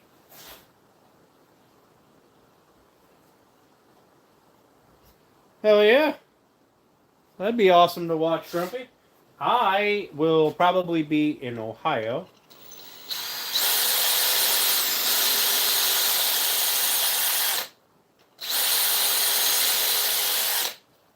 At that Makers meetup, and I may or may not go live. So, depending on the day, I don't know how much watching I'll do, but I'll check it out afterwards if you post it.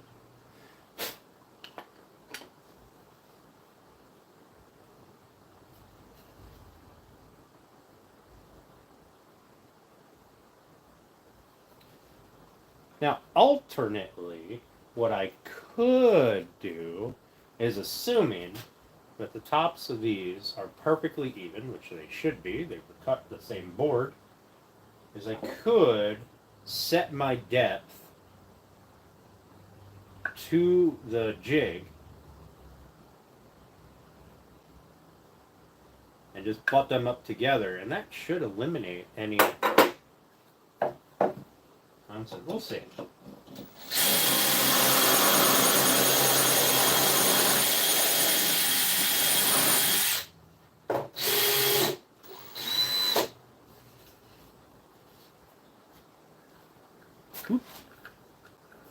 Got your phone to work? Hell yeah.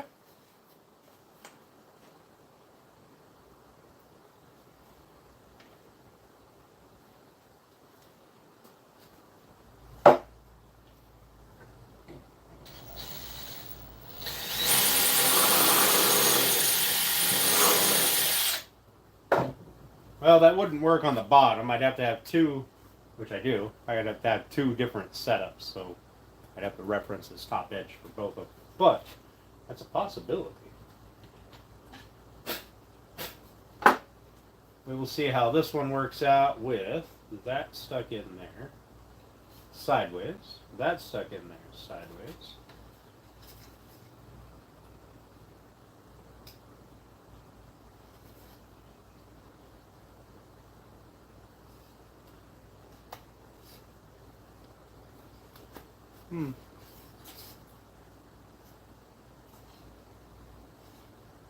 Marking them both the same seems to work out pretty well.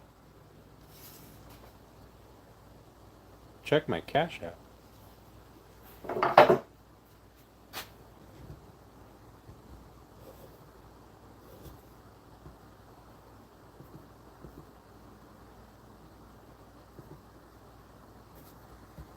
I must have.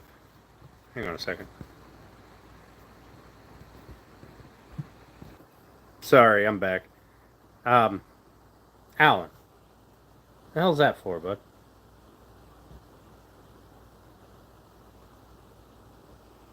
I mean, I appreciate it. Don't get me wrong, but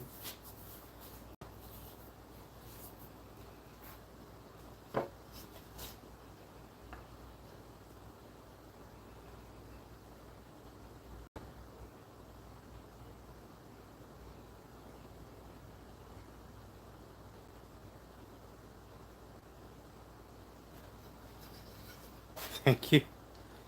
You are welcome. You are definitely welcome. All right. So that seemed to. Uh oh. Uh oh. There we go. Where my little pliers go?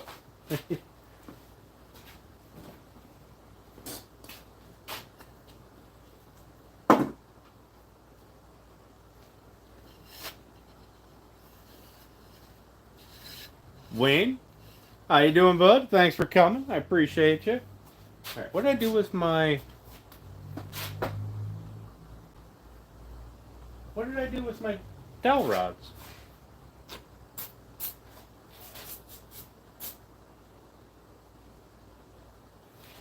Did I?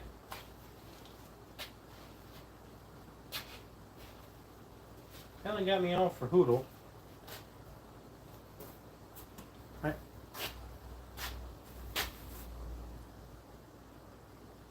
You guys see where I put those? My dowel pins?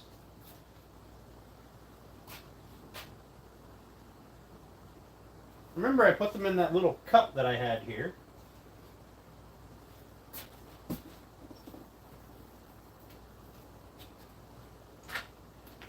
Ah, found them. All right, found them. Found them. Okay, so I need to get 3 more clamps and 2 more little scrap pieces of wood. If you guys want, I will. After I get off tonight, I'll do the other panel, the other 3, or if you'd prefer, I'll do them on stream.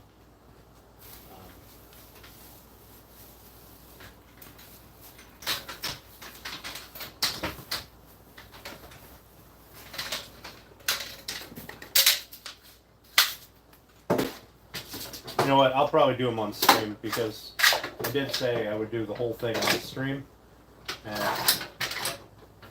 I at least try to stick to my word. Okay, that'll fit. Perfect. Yeah, Alan, I'll text you. It's like you with your cell phone looking all over. Yeah, using your.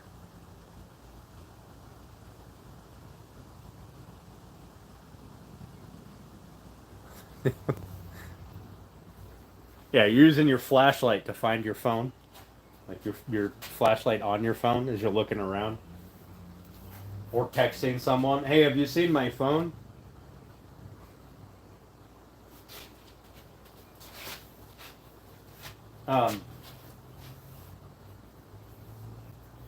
Okay, I need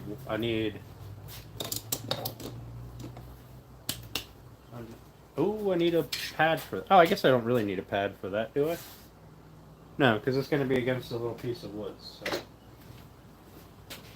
me grab a couple of these little dinker pieces here. I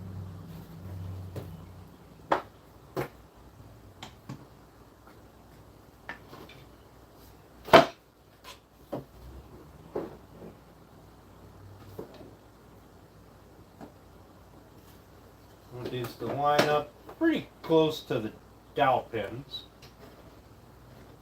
Since that's the only place any pressure needs to be applied, really. Because the rest of it's going to get cut out.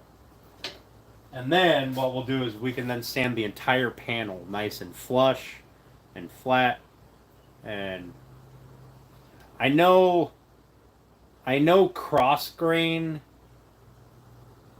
cross grain lines do kind of stay, but I'm hoping that once we get them sanded flat and we have the heart in there, there's not much here to make it apparent. If there is, um, I can work a little bit and do put a router bit on that has a point, and maybe just run a fine little point like a shadow line up through to highlight the gap, which would then kind of distract from it. You know what I mean? But let me get these glued up before I lose track. Put some glue in the dowel hole. Like I said, we don't need a whole lot of glue on these. The glue is kind of secondary. It's the dowel that's the important bit.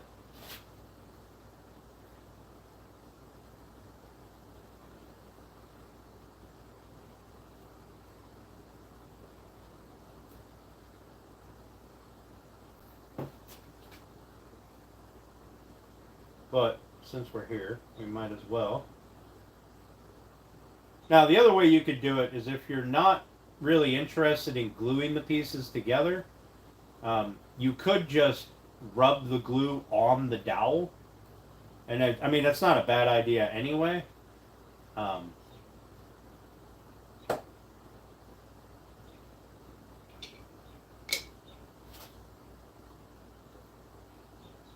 But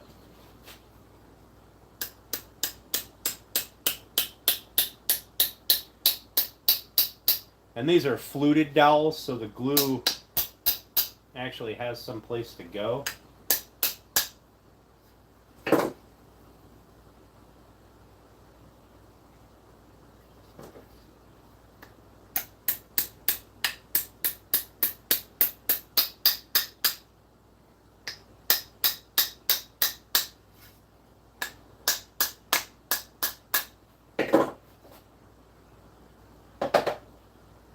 Glue is absorbing into my grain really quickly. It's also very warm here now, so I don't have as much working time with the glue.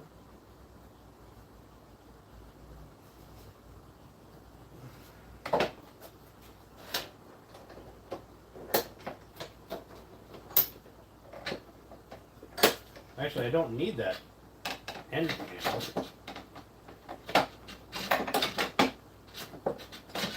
Because this one lined up really well, because I didn't even have to sand the... Yeah, we're using the clamps to pull these together, because these dowels fit very tightly.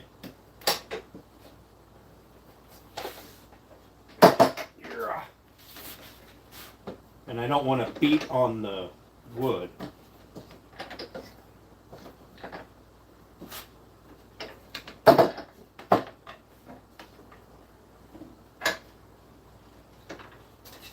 Okay.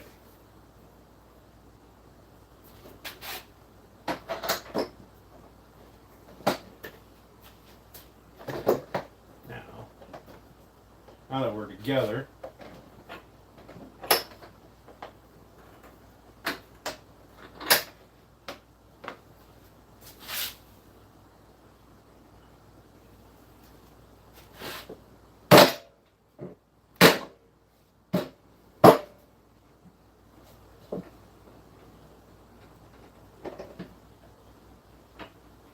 all right, there we go. There's our panel.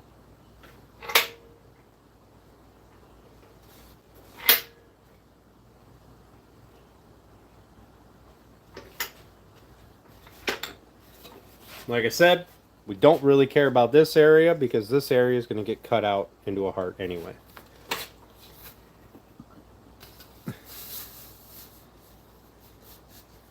Use a rubber mount. Yeah. Listen, it's coming soon. Okay. Look,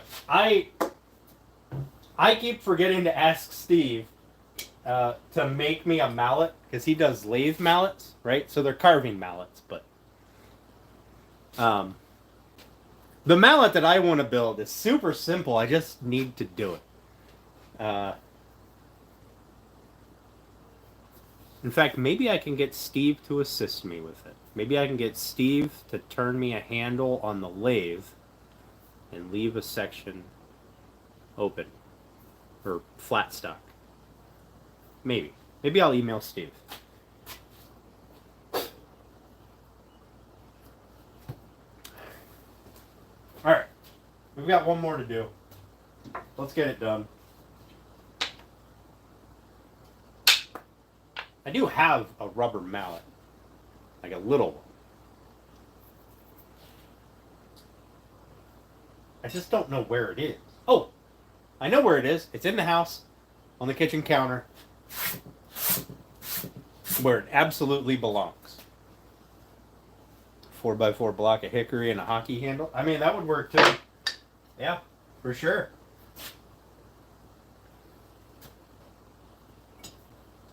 All right.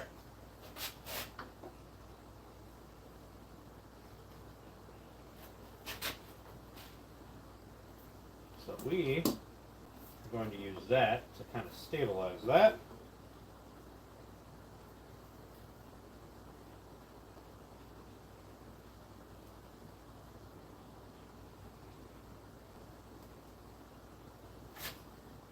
Okay, done.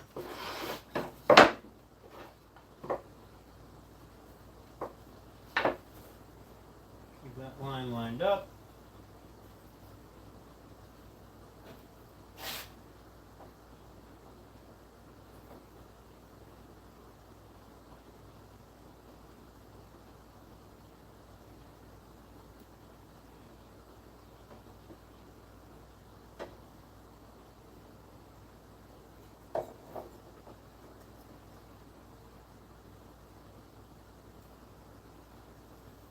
Okay.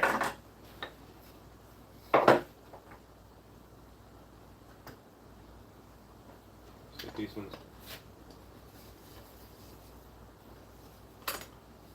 these ones drilled.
All right.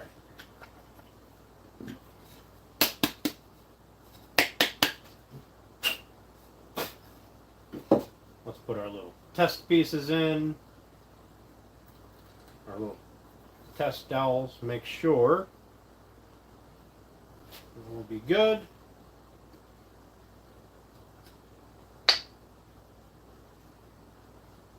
we will be good. It's a little crooked, this one. Look at that. What the hell happened? But, it's alright. It's alright. We'll fix it. I mean, we'll fix it with sandpaper. I'm not remaking it. We'll sand it flat. Nobody will ever know. Except for you guys, because I told you. Oh, man. I should have used longer test dowel. Eh. You know what? I wonder if... Oh, good Lord, that will definitely not fit in there. Woo! Alright. I was going to use a piece of 1/4-inch poplar dowel, but it is not going to fit. It's not fluted. It would fit in there, but it would fit in there very tightly.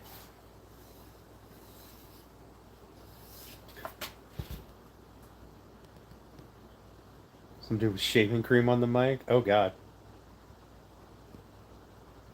Oh, hickory, not hockey. Okay. Sounds like a great place for it, not in the shop. Yeah, I know. I know. I was using it in there a long time ago. I made a bunch of coasters, and then I made bases, and I was putting like 4 dowel pins in it to hold the coasters, right? And I was assembling them one night out of boredom, and it's just where it stayed. Okay, so I need 2 more of my clamps.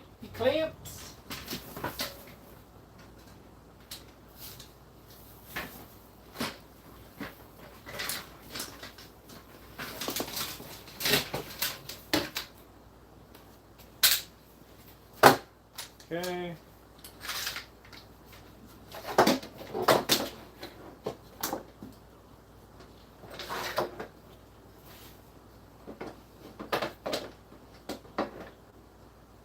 That is not open far enough.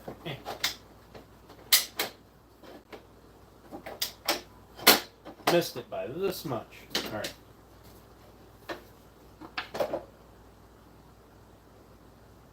So, you know what I can do?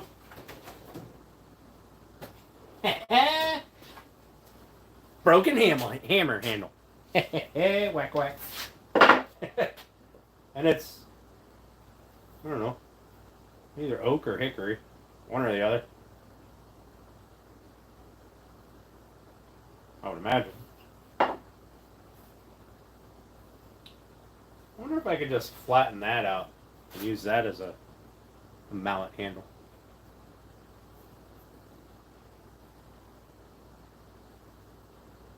Makeup tips. Oh, God. Alright, my other dowel pins are over here.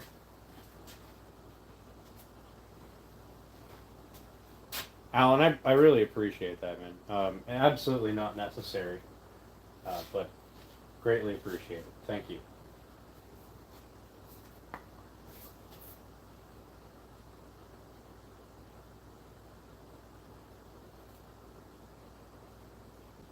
Put a little glue in there because apparently it absorbs in really quick. All right. Smear some glue on here. Here's sirens running. Based on my community, I'm going to assume it's an ambulance. Around here we have a bunch of older generation, and they're reaching that age. Maybe we got a bunch of younger generation too, don't get me wrong, but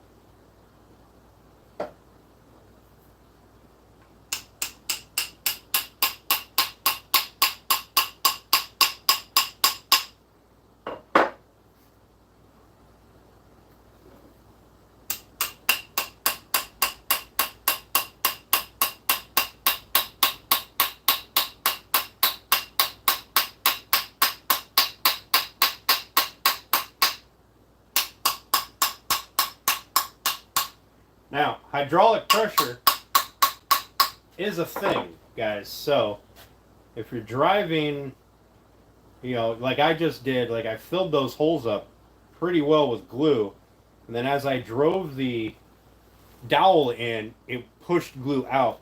If you don't allow that pressure to bleed off through the flutes on the dowel, pressure will take the weakest path of resistance, and it could blow out here.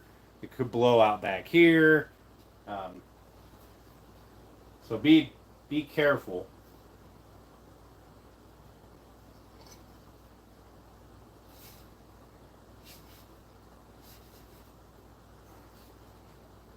Okay, we're gonna wipe this off real quick before I go clamping it down.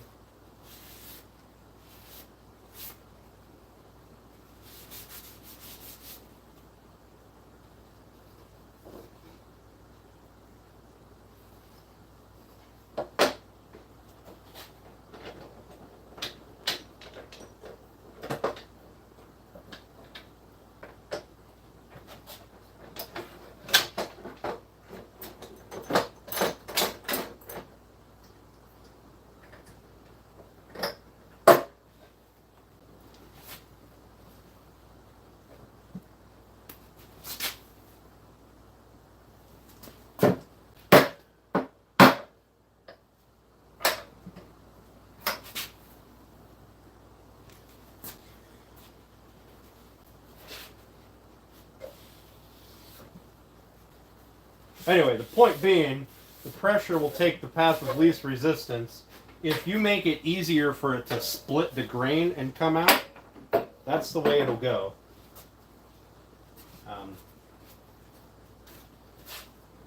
And then you'll have a weird little glue line that follows the grain. Like I say, hydraulic pressure is a thing. So beware. Alright, here's our other panel. Flip it and use the bigger end. This end? No, I use this side because it has the kind of flat there, so I could just tap on the top of it. Alright, so there's those 3 panels glued up. Glued up, dowel pen.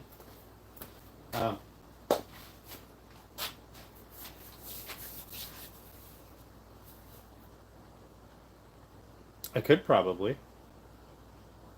run the heart, couldn't I? Let's do that. Let's run the heart.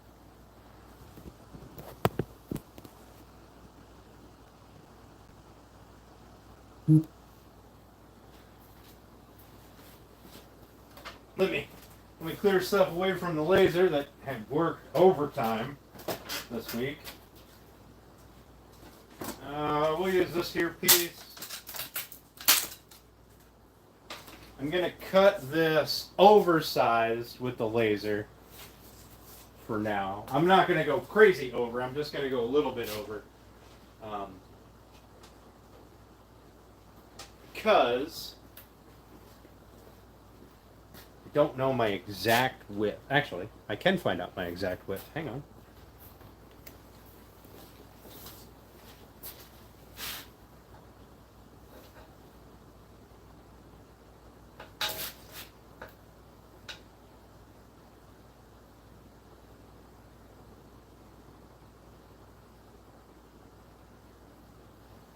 Eight and 3/4.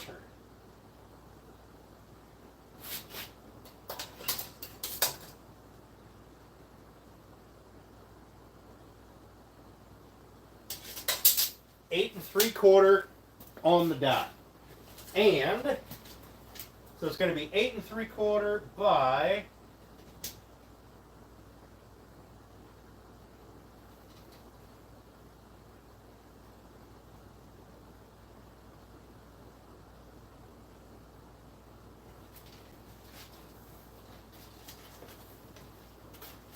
by 10 and 9/16. Let me write this down so I don't have to measure it again.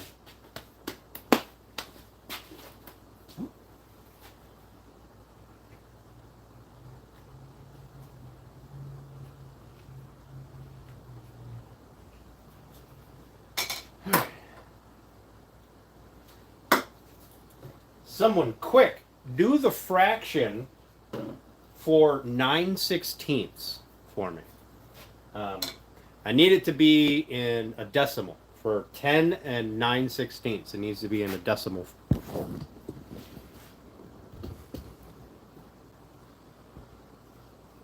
Oh, phone's at 100%. Let's get you guys back here. Well, it's really dark back here. Hang on, hang on. Oh.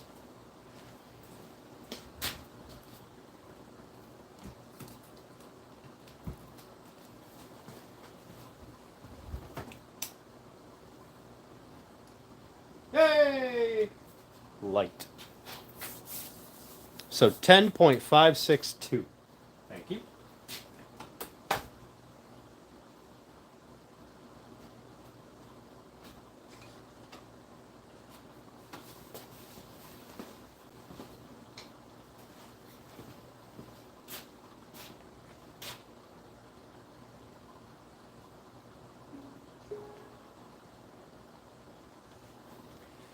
I changed my laser from millimeters to inches.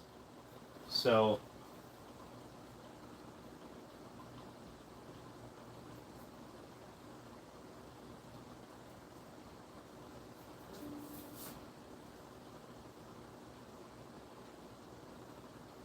alright, I have a heart here somewhere. There it is.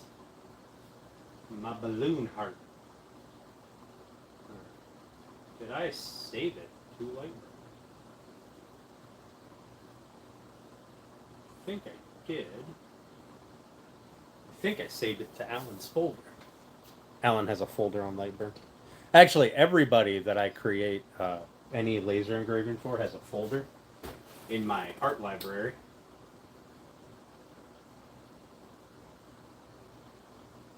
I did not save the heart. Damn. Okay. That's fine.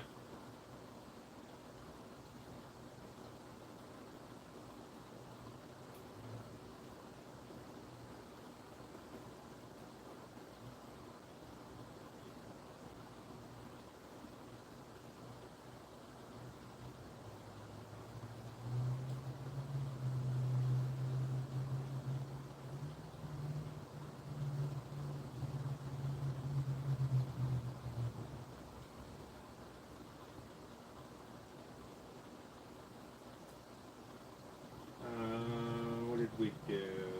Here, trace image.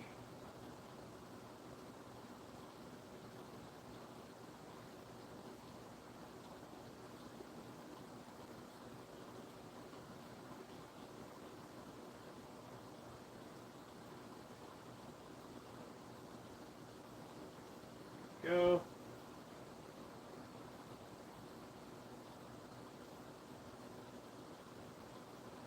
I'll make that cut.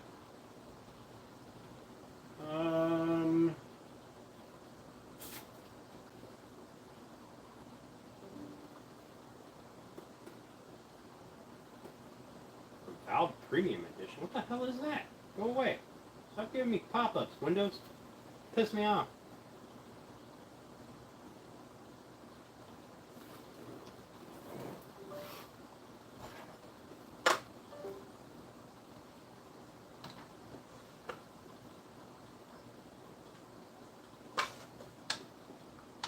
Uh-oh.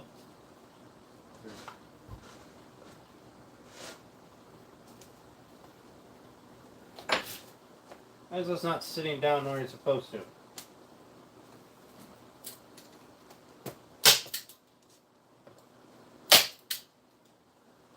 You'll behave now. Alright.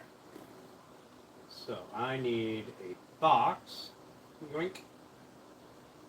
The box needs to be 8.750 wide and 10.562 high.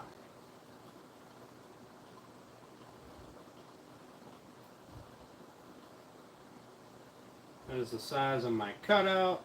Let's shrink this heart down. Oop. Let's make it 3 inches tall. Well, that looks silly. Wait, how big of a heart can we have? No math for you.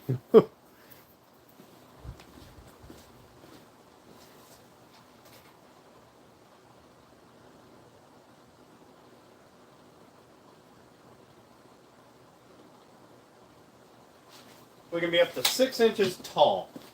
Well, a little more, but we're going to make this, we're going to see what 6 inches looks like. Giggity. We'll see how wide it makes it. Actually, you know what?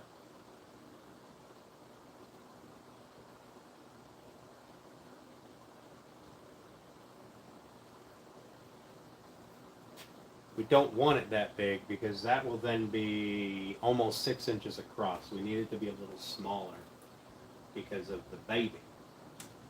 All right. Shift, click, bullseye. All right, that's right in the center.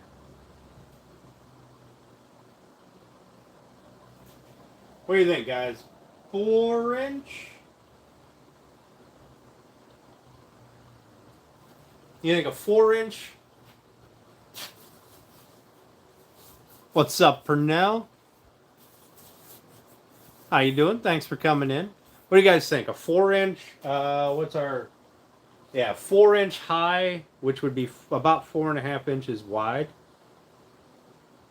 What do you think? Is that too big? Should we drop it down?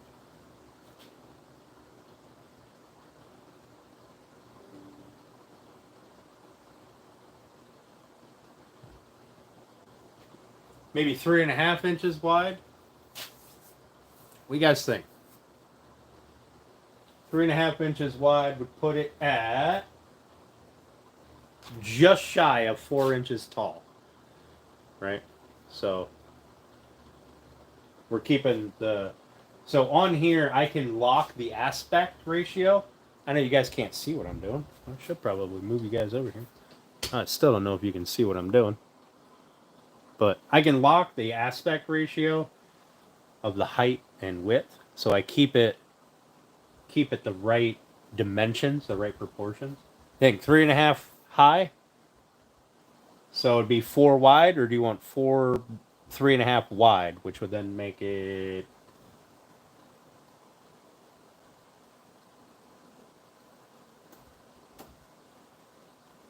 just over 3 inches tall.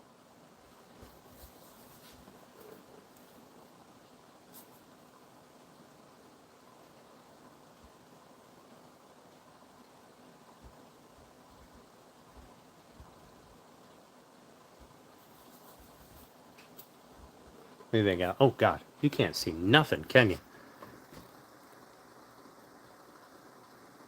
Hang on. Let me show you what it would look like in relation to the panel. So that big box, that red outline is your panel, okay? I'll just zoom in on that here.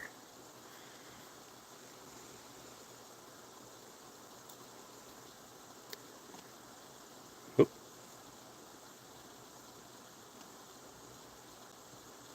Okay, so the big red outline is your box, okay? That little one is your cutout. So let's take this, we'll change this to, come on, click, click, there. That would be your cutout. So, got excited about 4 inches. All right, here, let's do this. So, grab this here panel because it's at least clean. All right. So, let's get this. There's about the center. So,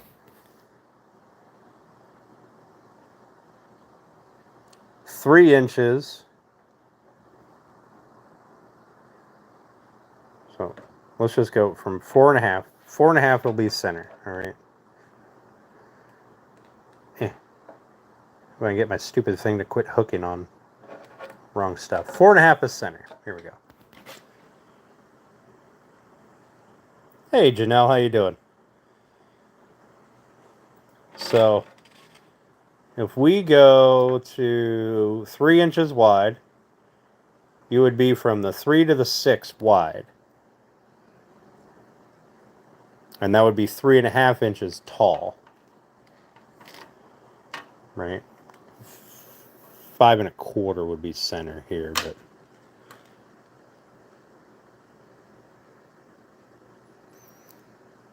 or we can go 3.5 inches wide or 4 inches wide even. I don't care. It's your bassinet.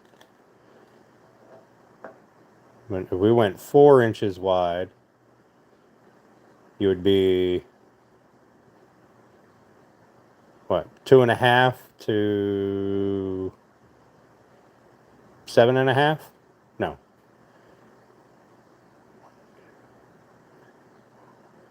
Six and a half.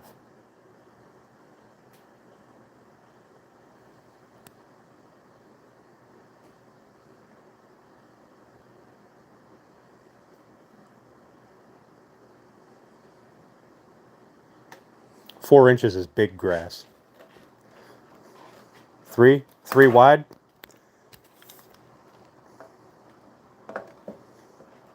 Okay, so from the 3 to the 6 would be what we're looking at here.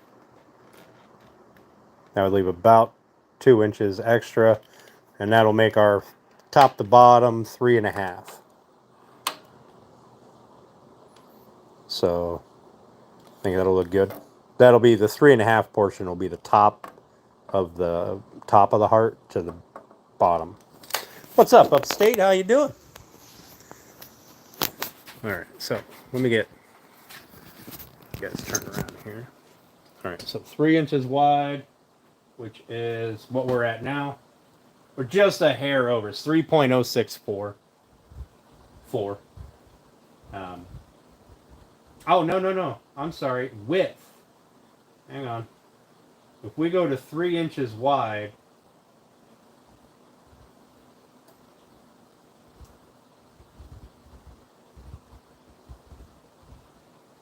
or yeah, I'm sorry. Yeah. Never mind.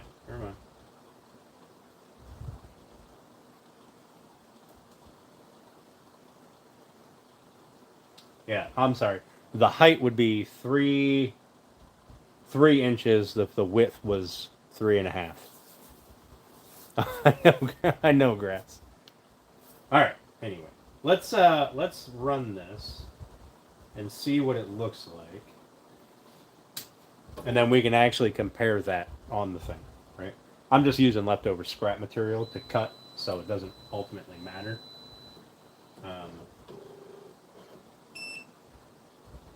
It'll take a few minutes to cut because I want to make it a nice clean cut.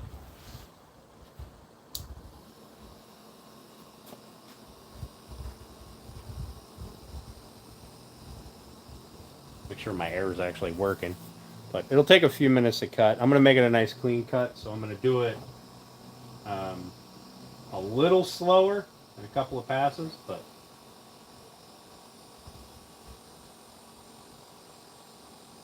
and then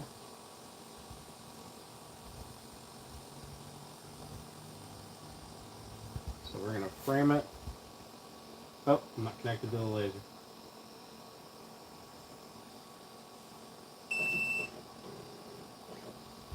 I'm going to frame it, kind of stick it off to the side.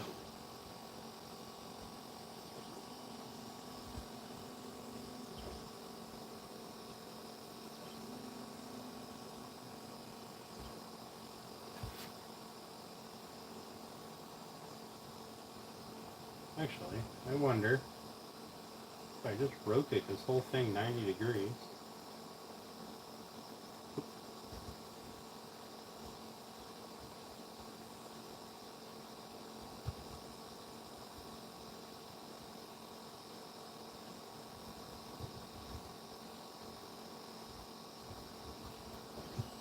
Nope, too far down.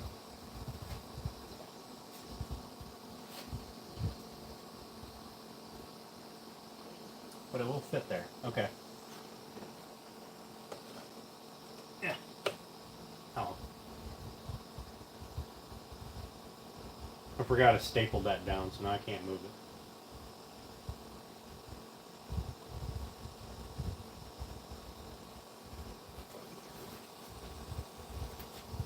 Oh, bump it up one more notch.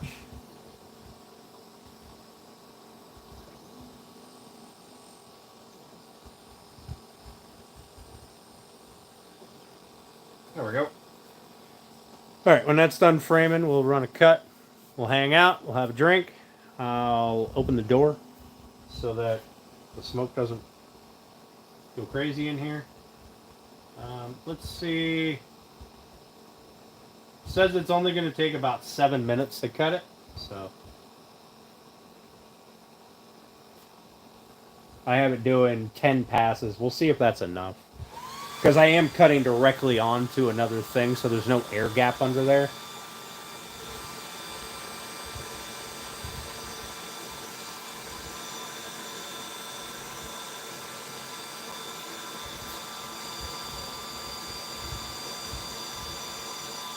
I don't know if you guys can see it, but it's doing the heart right now. So that laser head, it's doing the top of the heart, right? The curve.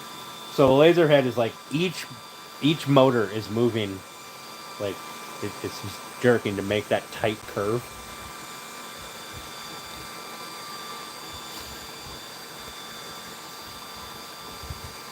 It's like the laser head's having a seizure.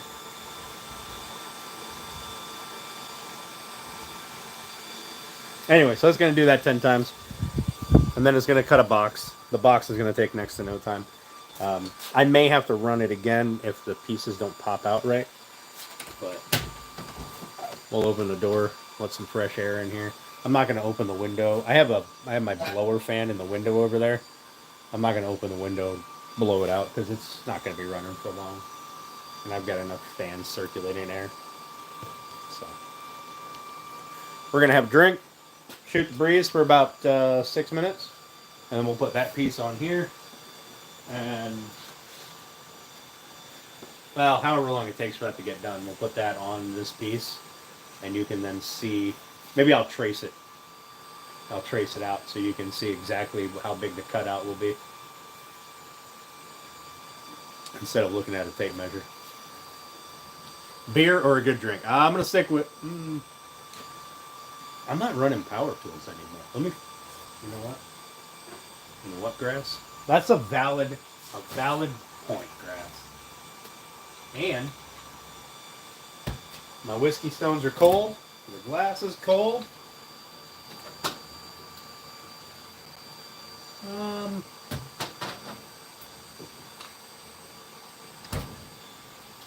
don't know. Do I want to go with brandy tonight?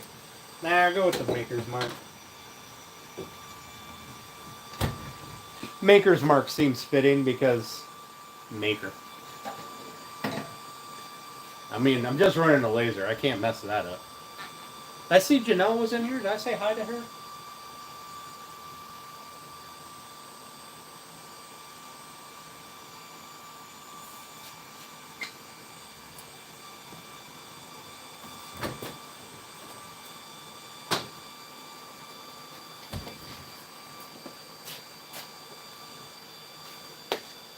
Oh.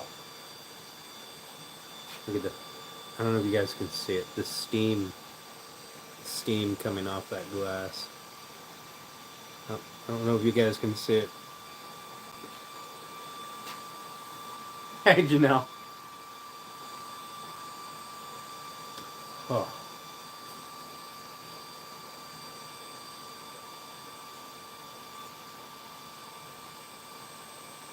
I'm not going to stand back there because that's where all the smoke hangs out. So I'm going to stand over here by the door.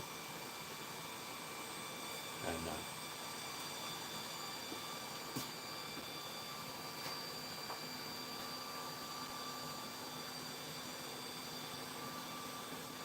but it does cut a lot better. It's very, very good. I saw some wisps.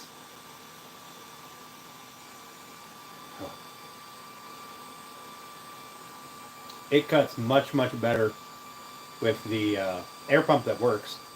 And it's a stronger one. Same exact, it's the same style, right? It's that tube right there. It's the same model and everything, but it's an upgraded version.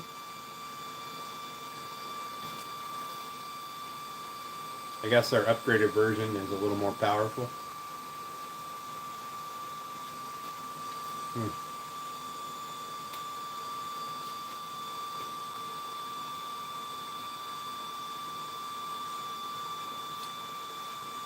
So, what do you got planned this weekend or this week? Oh, Turner's going to be live here. Or he's probably live now. Huh. Sorry, Turner. Once I get this cut and we see if it's the right size, I'll make a proper router template. Because I have to oversize the heart a little. Oh, it's Thursday. That's right. Oh, never mind. Never mind. I have to oversize the heart a little bit to account for the router template guide bushing thing.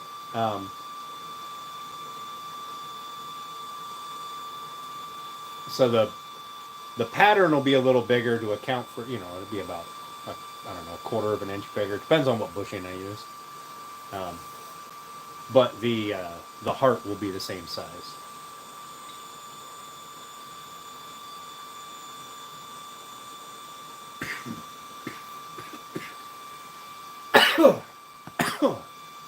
Goodness. Actually, I can probably use the same template. I just put it back. As long as I don't take that piece off of there. Like if I can pop it out without taking it off, I can just put the whole square back in that hole and then make the heart a little bigger and it'll just cut out the heart. I think it is going to be badass. I'm super excited for it. But now that I'm doing it with the router, I really, really wish that I hadn't cut the panels in half. Like I wouldn't be doing the glue up portion. And I wouldn't have that line down the middle. But I was intending to cut them out and then use a router to pattern each half of it. But that's what happens when I didn't think the plan through proper. That's alright. It's alright.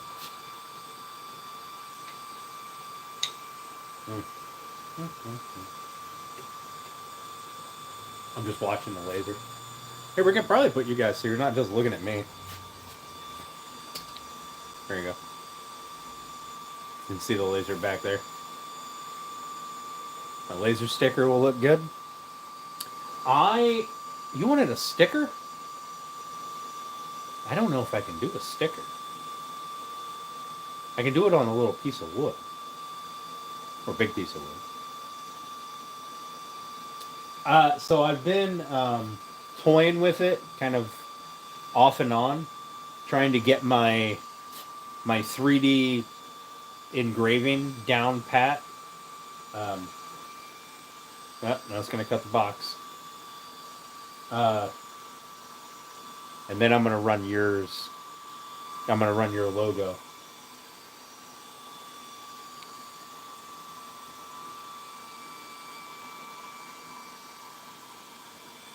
Oh, you know what? Wow, that's bright. I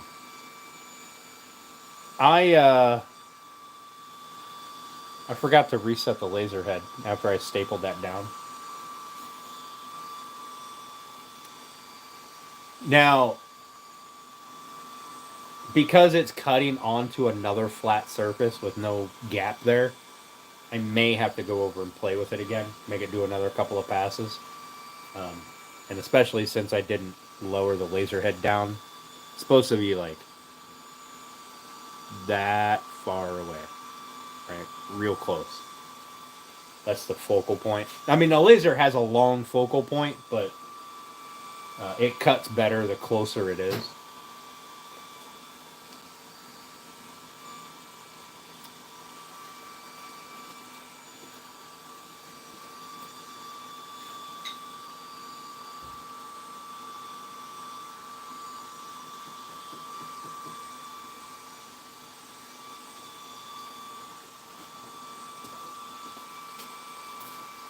Yeah, I'm gonna have to run it again. I'll drop the laser down and run it a couple more passes.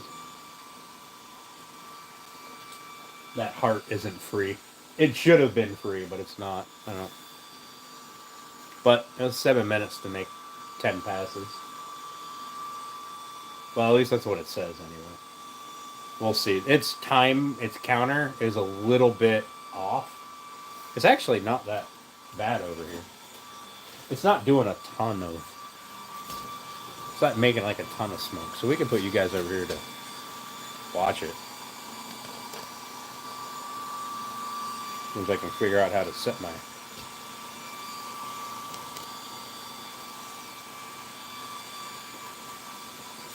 Instead of just watching me, it was like a moron. Watching me watch the laser. Yeah, I'm actually looking forward to doing your logo. You have a lot going on in there. And, excuse me. I think that I can make it look three-dimensional on a flat piece of wood. So that's what I'm working on. Kind of in my off time, or the laser's off time. Like this thing, very rarely, it goes through spurts. Sometimes it doesn't get turned on, and other times it just won't turn off. Like it's just going. Just nonstop. We watch stupider stuff on the interwebs, right? We're watching the laser cut out a box and a heart. But if my measurements are correct, that box should be very close to the final dimension, like the interior dimension of the visible portion of the black walnut, right? So between the cherry styles, or the cherry rails, and the maple styles, this should be the size. Or at least very, very close.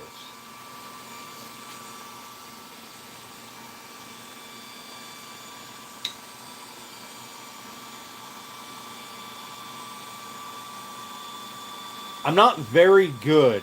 I mean, I'm getting better. Like, you've seen, I've shown one of my early versions of the Raven that I have boxed up for Julie, right? And it's not terrible. It's not good, but it's not bad. There's very little shading going on. It's either engraved or not. And I'm working on getting the shading proper.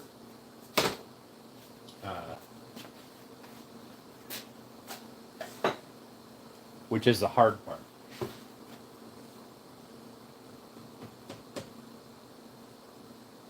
Yeah, it's definitely not cut up.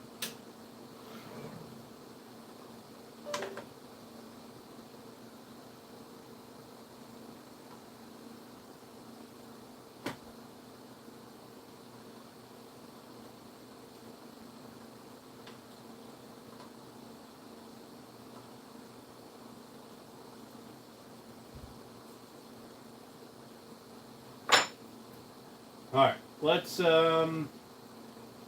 see. That took a grand total of 12 minutes. I think we can afford 12 minutes. What do you guys think?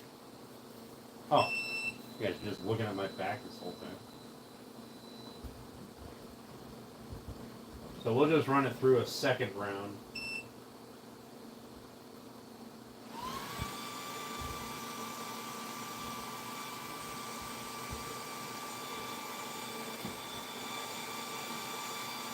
Oh, a pencil.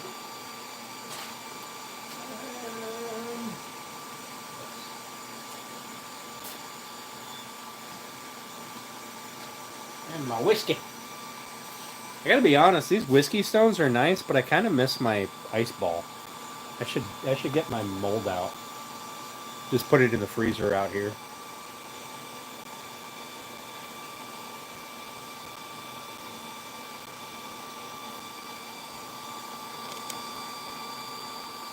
Yeah, Michael, I think it'll be really cool.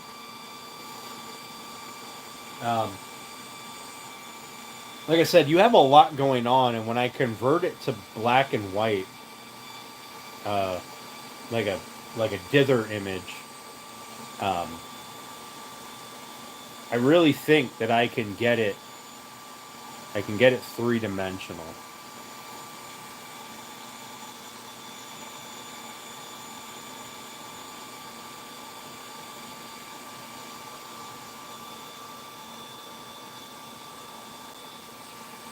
Cutting a lot better now.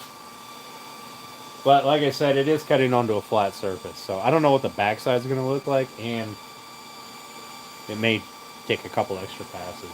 Ideally, you want to have it on a honeycomb, but my honeycomb hasn't. The one that I ordered interferes with this portion of the gantry here, this bit that sticks down, um, because it's not as long as this. It fits inside of this, but it is a little bit wider than this. Um, so it interferes, and so I just ordered a different one that is actually a little bit oversized all the way around. So this will sit on top of the honeycomb, and then I will fasten it down to the honeycomb. It's got little mounting brackets and stuff. But other than that, I usually put it up on a block so that it sits up. Right, like these maple blocks down here, they're all the same size, so I set my stuff up on those so that it can cut through.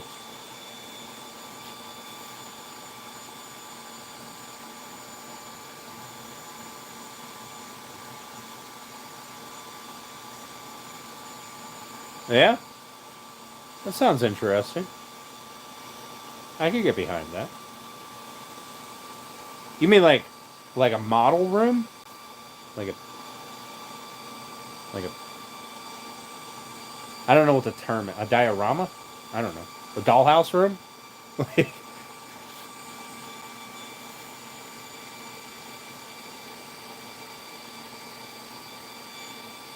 Yes, okay. Alright.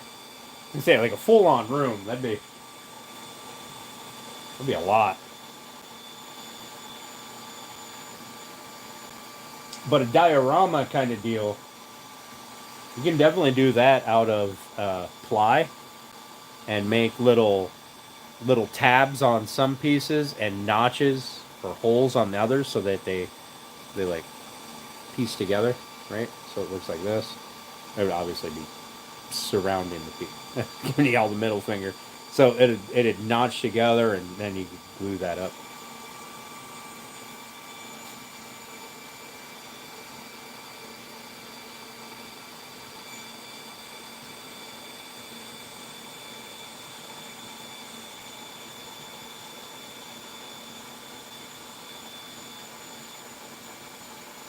I'm actually doing a chair, a little chair, right? Maybe like 6-8 inches tall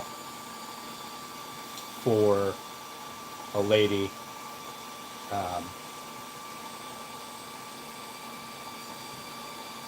For her, it's for her son's graduation party, but it's for her grandpa, right? He passed away, so it's like a little memorial thing to put there. Um, oh yeah, that would work too. Oh. But it's going to be that style where you it's all flat cut and it just snaps together, and then you glue it.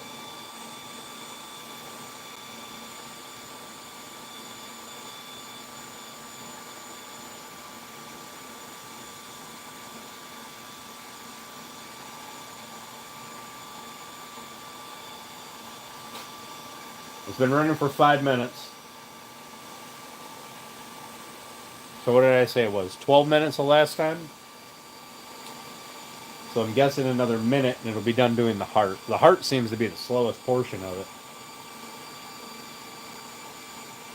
And then I'll go over and I'll play with it, make sure the heart's done.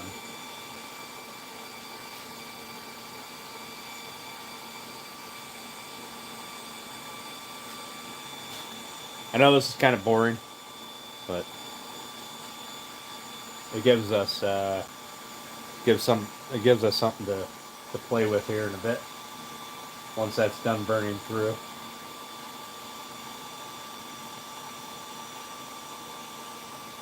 Having open space underneath it is really nice because then it allows the air assist to just blow through and break the. Instead of it trying to blow the carbon and soot out, it's just blows it through on the final pass, right? Or whenever it cuts through, which is much more efficient. Um, I guess I could have popped that piece off and just put it on the thing, but this is where we're at now, so we're gonna run with it.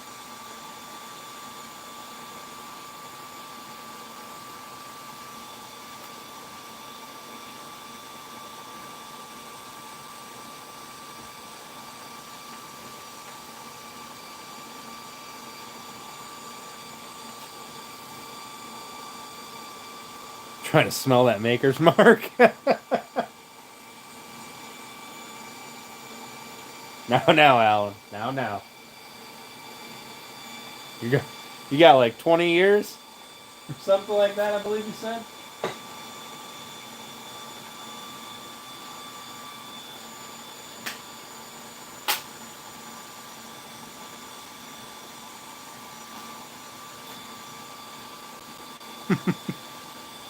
Yep. I'll be honest. I kind of feel bad. Like I keep forgetting that there's sober people in the chat, um, and I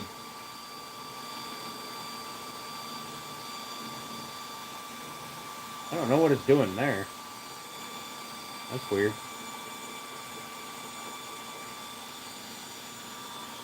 Huh. And I drank quite a bit on stream.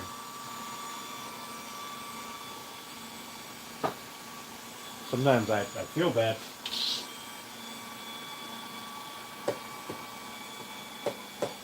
Is that seriously not cut through yet?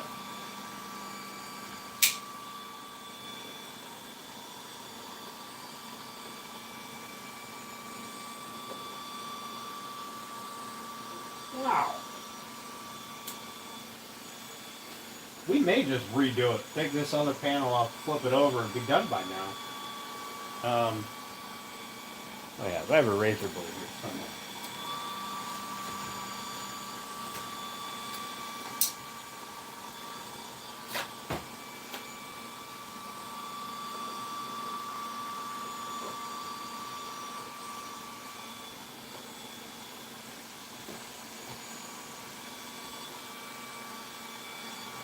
Oh, didn't say it was sober. Oh, okay. All right.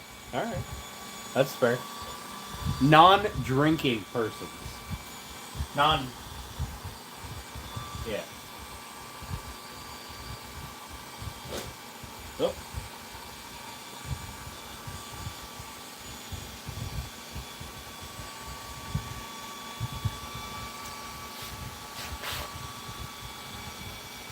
Oh, good Lord. This is barely halfway through it.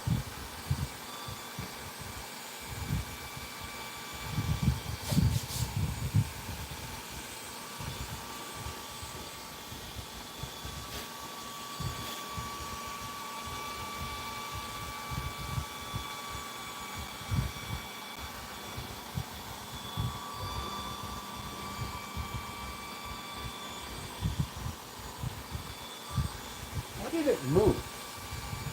Ah! Oh, my laser's off of the... I gotta redo this anyway. Hang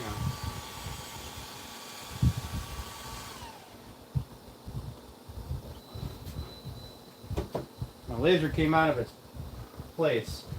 Alright, here we go. We're gonna do this. Ah, we almost got through. Almost. The heart, not so much. Almost. We're going to do it again with a different piece.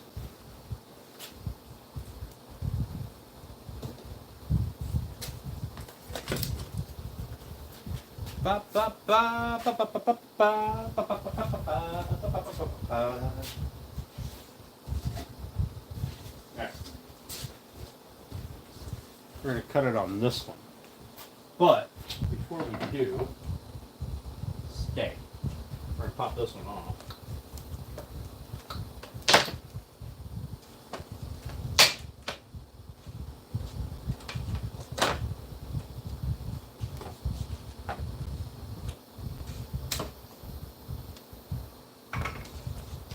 Come on.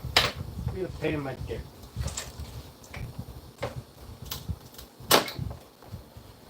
I had this one on here because you can see my marks on here. Like, this is where I had to put this piece so I could do engravings on it.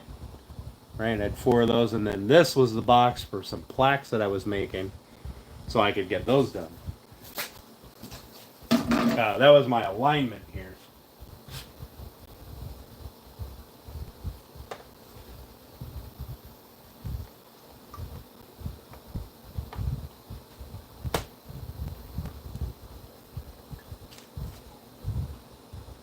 Alright, let's do this and take a lot less time, hopefully.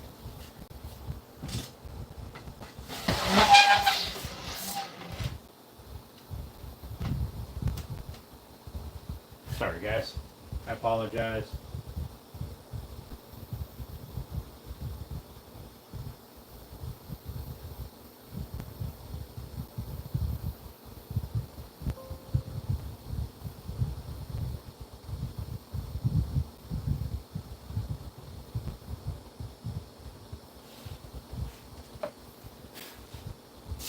Oh, knock my shield off.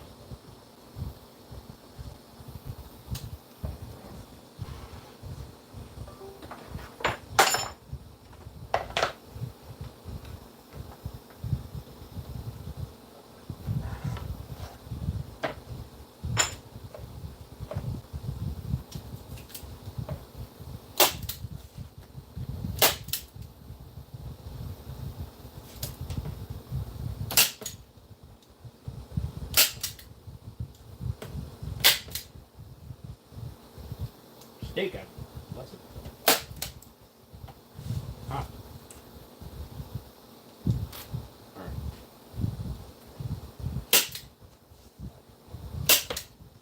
Oh, my safe is in. Alright. That's flat enough. Send it. Oh. Probably helps if I connected the laser. What's up, coffee? The only time I'm not drinking is when I'm with you. Sometimes. Sometimes. Alright. Now let's do this again. We'll do it proper. Do it the right way. Should cut a lot better now because it can blow through.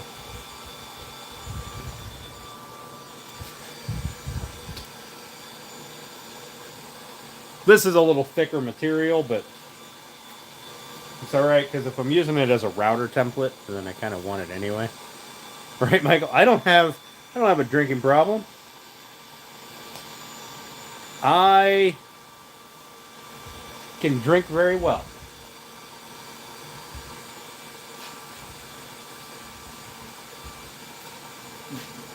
Alright, we're starting all over again. Sorry guys, I apologize. I was like 20 minutes wasted there in the last little bit. It probably would have been a whole nother round of cutting just to break through. I keep forgetting to close out poles, so we're going to end this one at 41 votes.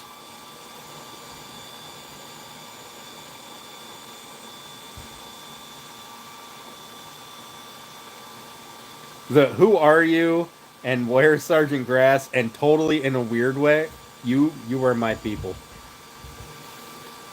Put down 216 ounces of lager last night. So this one smokes a lot more. Let's turn that fan over here.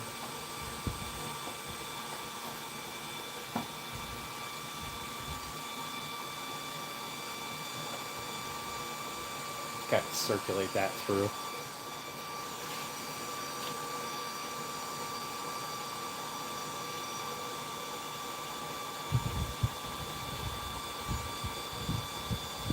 And you're so third. Totally in a weird way.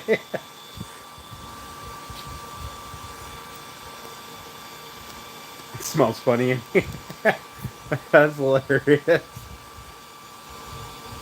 I bet that grass was just waiting for that pole to pop up so he can hit the whatever the one was that had grass in it. That might just have to become a thing. One of the poll questions will have to be, or poll answers will have something to do with grass.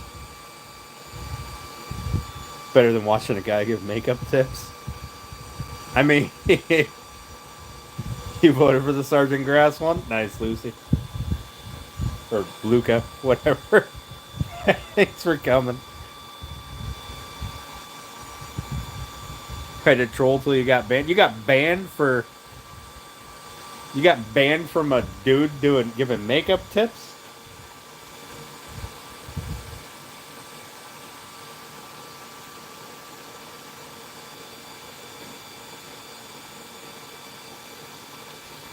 So this corner, right? I have these like pieces here on each corner to lock the laser in place, so that if I'm doing something real fast and that laser's going, it doesn't walk itself right off of my stuff or move during the like if it shifts during the laser engraving, it'll mess up the engraving and it might as well have walked onto the floor. So this leg was on top of this, which meant it wasn't square anymore, and I seen that my engraving was offset, my cut was offset. You were not kind. Perfect. 6 years old talking trash? God bless it.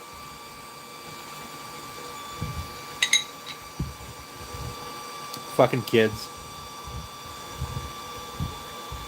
Drag queen makeup? I don't know. I think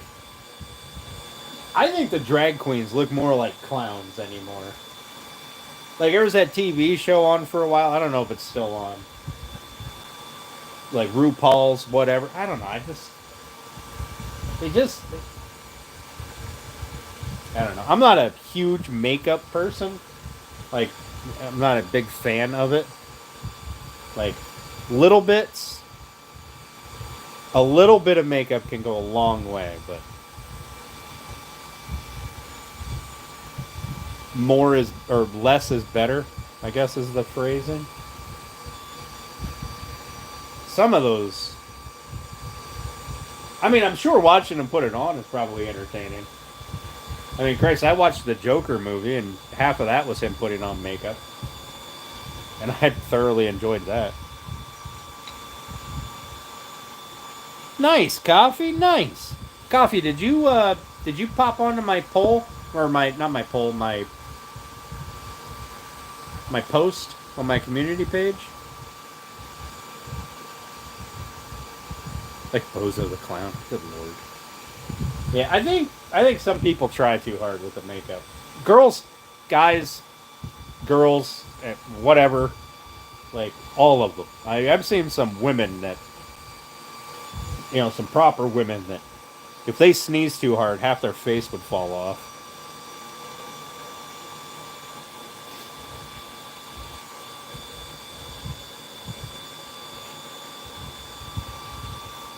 Message is held for review. Uh-oh. Oh. Is he getting ready to go grocery shopping?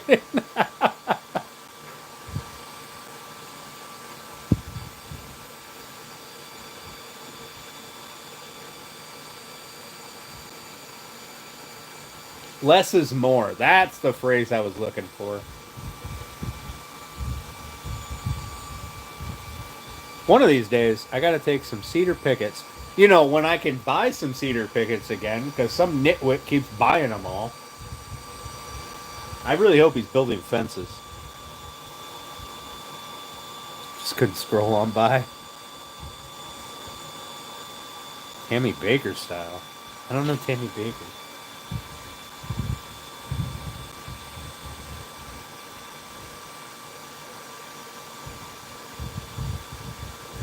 feel like I should. The Goody nails and everything, either. I did see a short on, I think it was Instagram. This, like, I don't know why I get them, but I get like different things that people will do to their fake nails, right?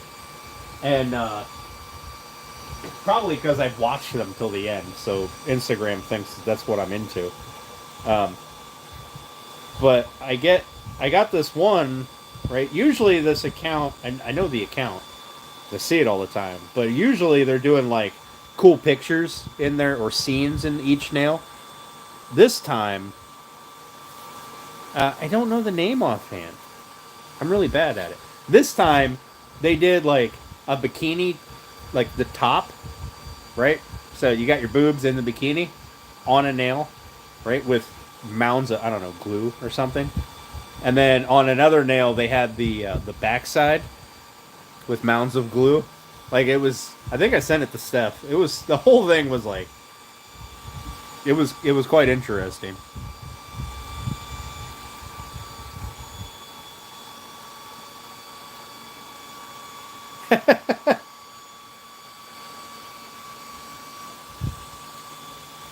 Every time I see somebody wearing some like gaudy, over the top makeup, I think of like Hunger Games in the Capitol.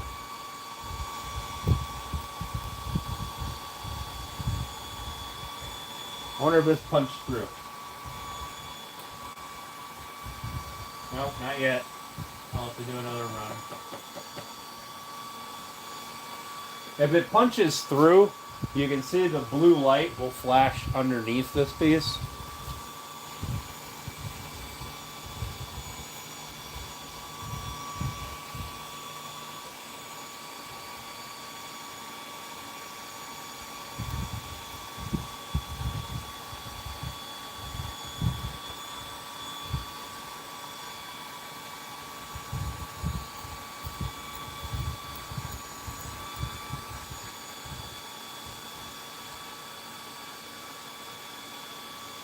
I really don't. Oh, I'm not going to say that. I'll probably get canceled or some bullshit. Canceled.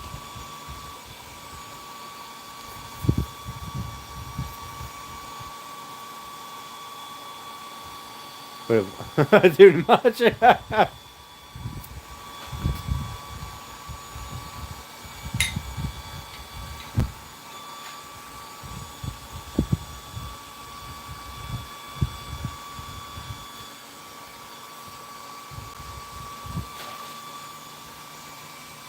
So I learned that I can hook my air compressor up to this, which means that I can add more psi to it.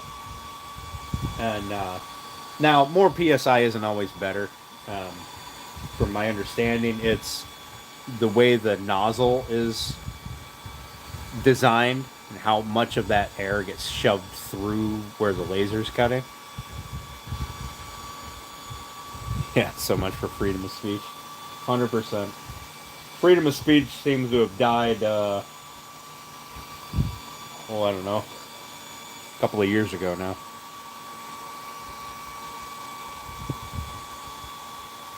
Drunken bearded makeup tutorials.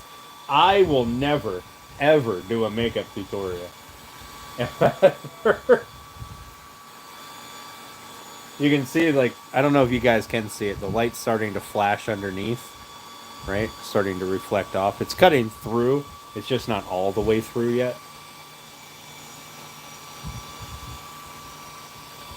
If you watch back here, and maybe right here. See, there's that blue flash. That's the laser shooting through. So it's not all the way through yet. I'll do another round. There's that blue flash again. I'll do another round just so it cuts all the way through and cuts it cleanly. And then we'll pop it out.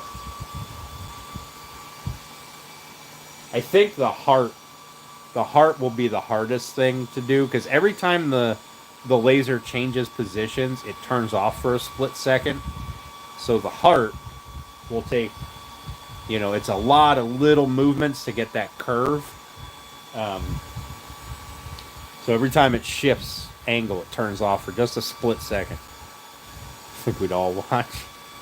I'm sure you guys would. And I am 100% sure I'd be a meme by midnight.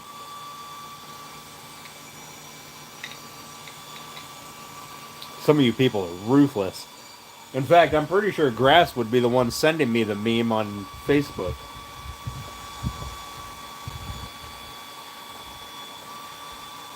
Well, I should rephrase this. If it doesn't drop, I'll run it again. Because if it drops, then that heart will be off if I run it. Just to give me a good roasting.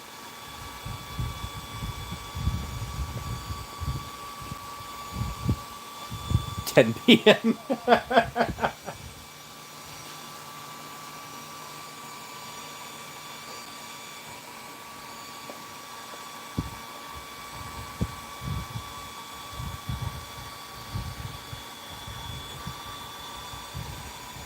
Yeah, I know he would. I know he would. And he would definitely be like, hey, look what I found on Facebook. And it'd have like 800 million likes and whatnot.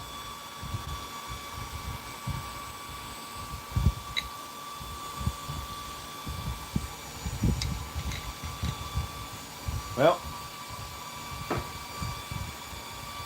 there's my maker's mark gone.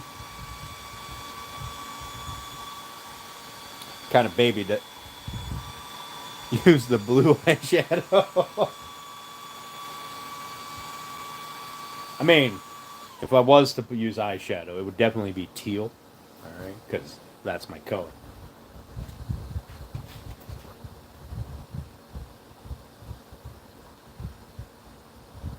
Starting to move a little bit. I'll run it again and see what's happening. How long did that take? 13 minutes, 55 seconds. I think we'll be alright.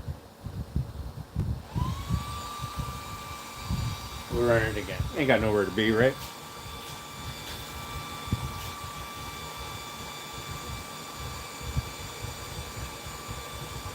I have noticed that the makeup people all do tend to stick together. Like, once you get in that circle, like whether it be on Instagram or YouTube, like once you get into that rabbit hole, it will be you will pay hell to get out of it. I got into a rabbit hole on Instagram. Excuse me. Somehow I got into a rabbit hole of something. Oh, I can't remember what it was anymore. But my Instagram is very, very well tailored to me. And this was the complete opposite of what I generally keep my Instagram at. And it took me weeks to get out of it. Weeks. And I still get them to pop up. And every time they pop up, I'm like, nope, nope, nope, nope, nope.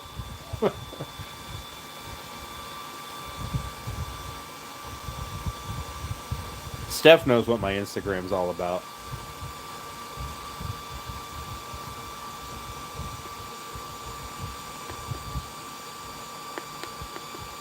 Yeah, it definitely is. Maybe not right. Yeah, it definitely is, because we're talking about it. Now they're going to be like, oh, you guys are into this.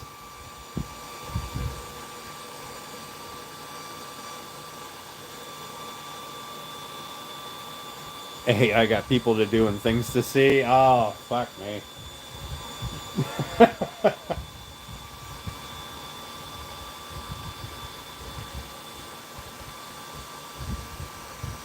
Grass over here getting chat GPT. Why are these messages being hidden?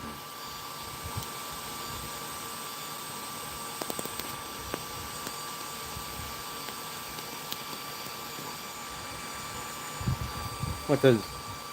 Oh, it's because I have that... Oh, fuck. Hang on, I'm sorry. Let me...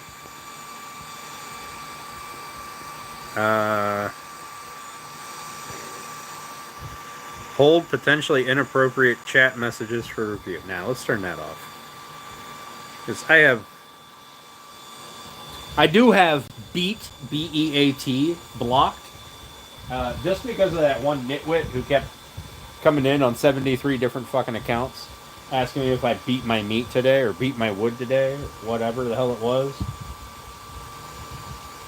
I was going to block meat, but we talk about meat, like proper meat, like grilling meat and stuff, so.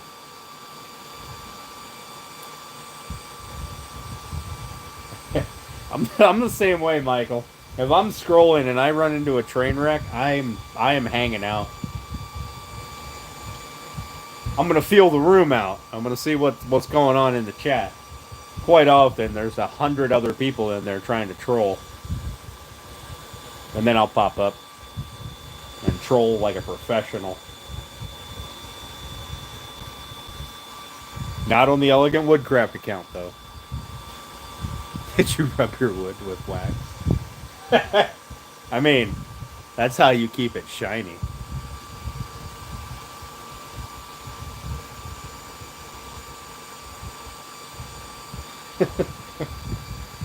Gotta keep it shiny and smooth, coffee. Shiny and smooth.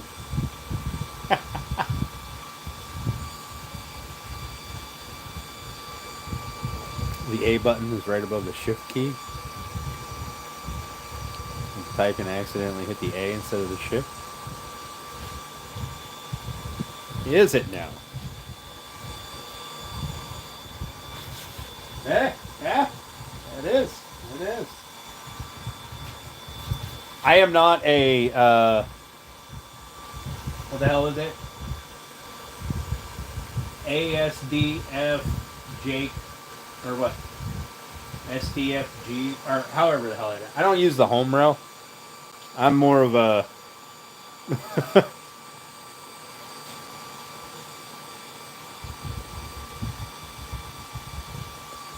You only have the one account? Oh, on the phone keyboard. Alright. Well, I mean, it's got to be set up the same damn way. Right? Isn't it a QWERTY keyboard on the phone?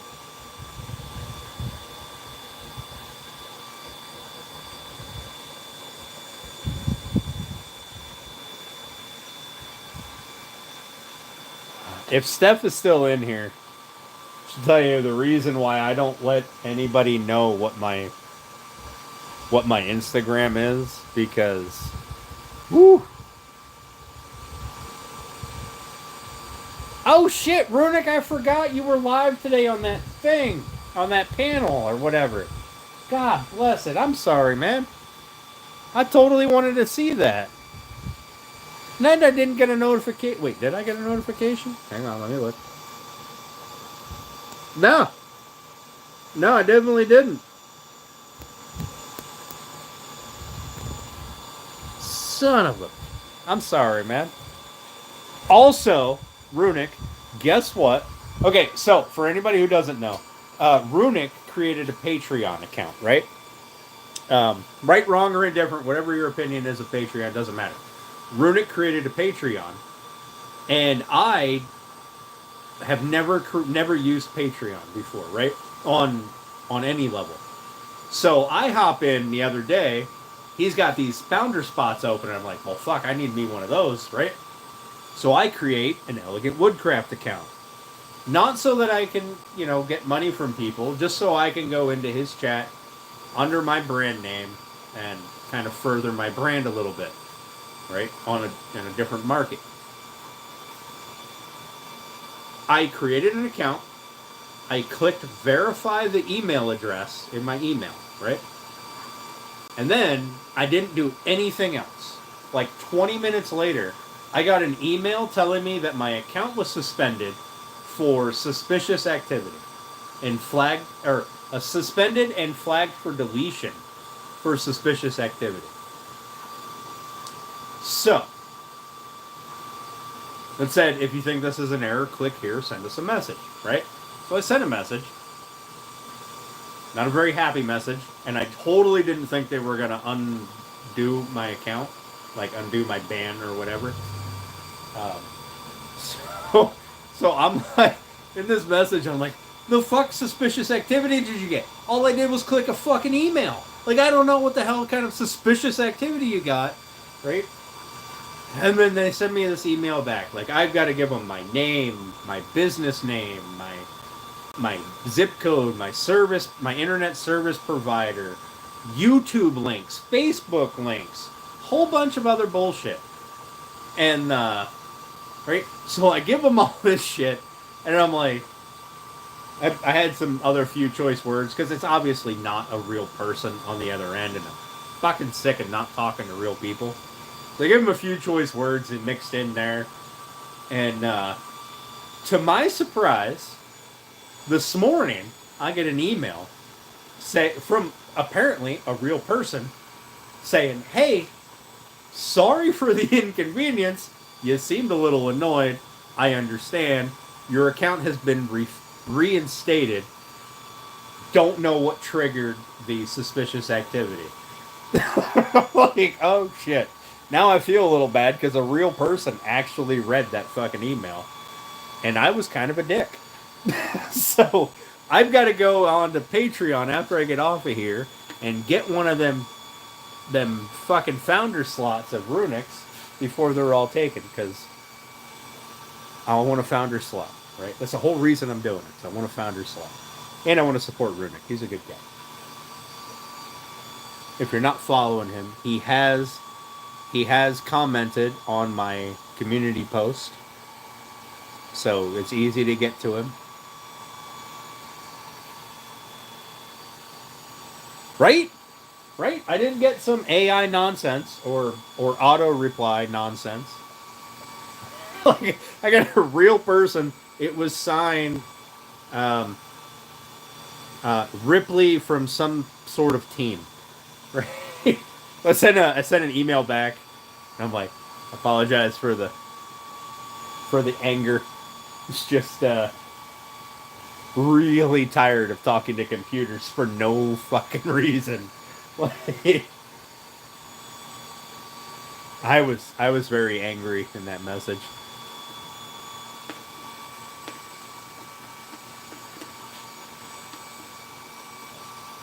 Yeah, no problem, Runic. You do good work, and I enjoy watching your lives. I've got a lot of people that I watch now that are painters and carvers, and I do neither of those things. But I definitely appreciate the level of expertise that goes into both of those things.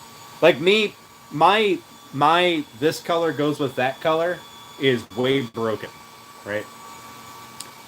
Black goes with everything. White goes with, I mean, grease because it gets dirty real quick. And then other than that, it's like blue with blue, red with red, whatever. So watching you guys do painting and stuff and having everything blend together, like, it looks really cool. As long as 7 minutes in school detention. It has been running for 11 minutes and 11 seconds now. It is 3 minutes and 18 seconds past when it thought it was going to be done. Like, its little estimated time is definitely an estimate. It don't know shit.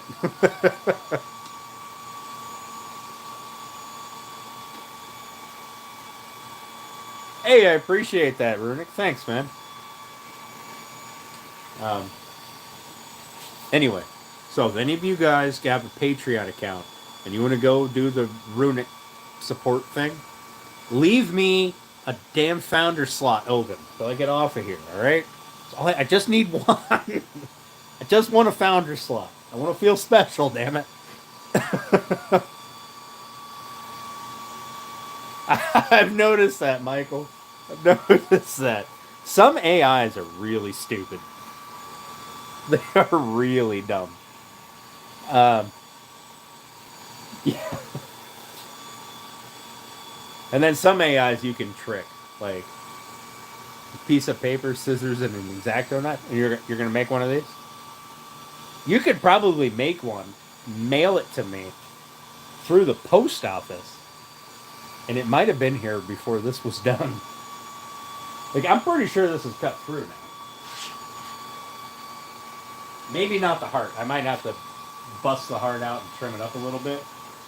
But I'm seeing an awful lot of bright blue light under here.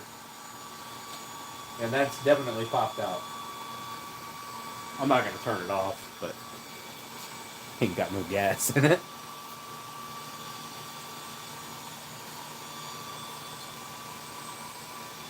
But like I said, every time the laser changes direction, it shuts off for a split second, which creates a point that doesn't cut as quickly as everything else. Um, so the heart will probably be a big pain in the ass. I'll probably have to bust it out and then trim up the edges, which is not a big deal. Um, but the outside box is free, at least on this corner where I pushed on it. So we're going to let it finish doing its thing. It's at 99%, but it's been at 99% for, like 5 minutes now. 6 minutes now.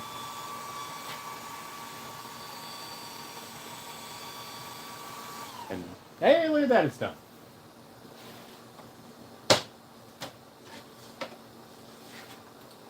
Oh yeah, the heart didn't cut through.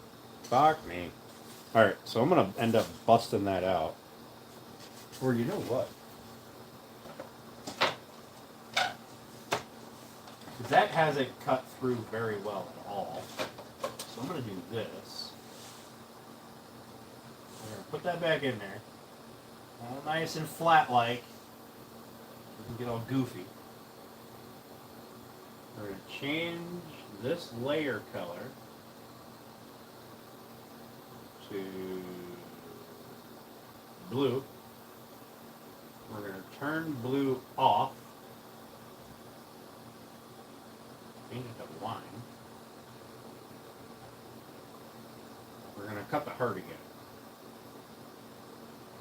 It says it's going to take 2 minutes to cut that heart out. Let's see how long it takes. It's not doing the box, it's just doing the heart. You can look at it and say you want to adjust the size. We'll adjust the size later on. This is just so that Alan can have, if he's even, oh, there he is. So Alan can have a visual of what the heart size is going to look like. And it is small enough. Ain't no baby going to stick their head through there unless they're like really tiny. Like really tiny. Because it's not like a big circle or a square. It's heart shaped. So when I do my measurements, it's literally the widest point and the tallest point. Like if you took that heart and drew a box around it and touched the biggest parts of the heart, that would be the measurements that I do. I have up here. Giggity. I don't know if that heart, is it punching through yet? Oh yeah, she's punching through now. But at least on this curve on this side, I look underneath there and see the laser shining through.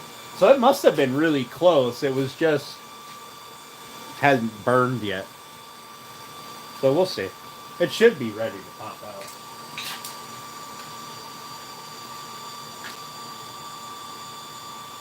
And again, it probably worked better if the air pump wasn't plugged with bullshit.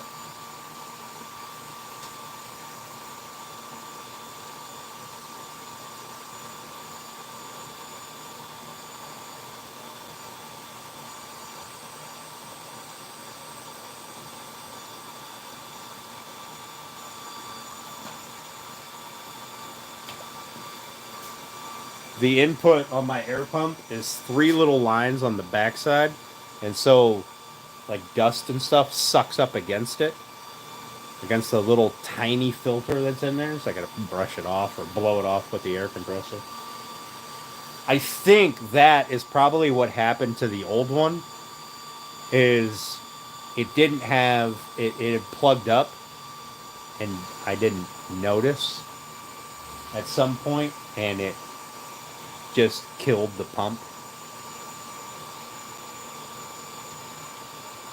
Because it would be, the motor moves, like it hums. It does, but you can adjust it, but it doesn't push any air through.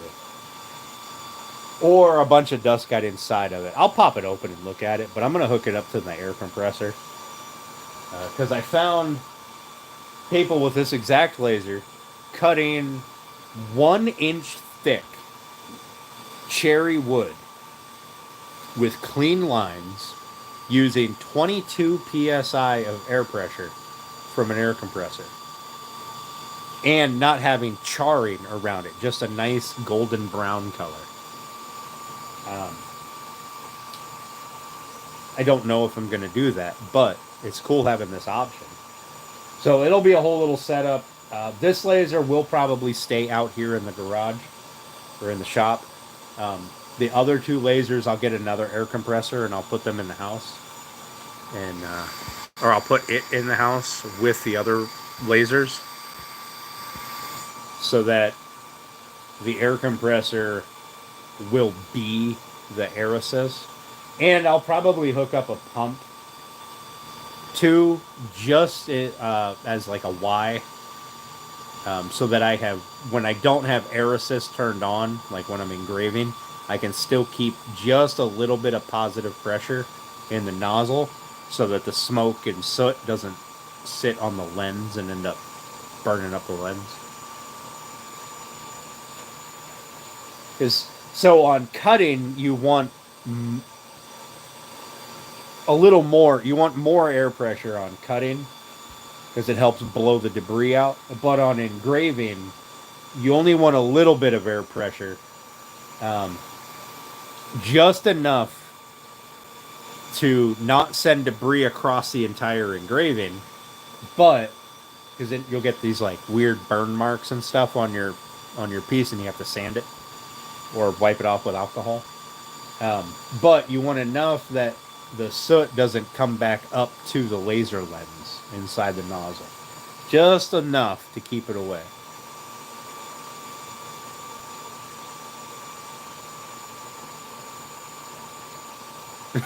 Rock tumbler, yeah. So I thought about that, the amount of noise. But I think I can minimize the noise. There are some really quiet air compressors out there. And then I think if I do some like maybe rock wool insulation in a cabinet with some ventilation fans to keep airflow through in there so it doesn't overheat, I think I can deaden the noise quite a bit. I do think a rock tumbler would be really cool. Harbor Freight has one. You can probably get them on Amazon for dirt cheap. You know, I don't know if they'll work, but you can get one.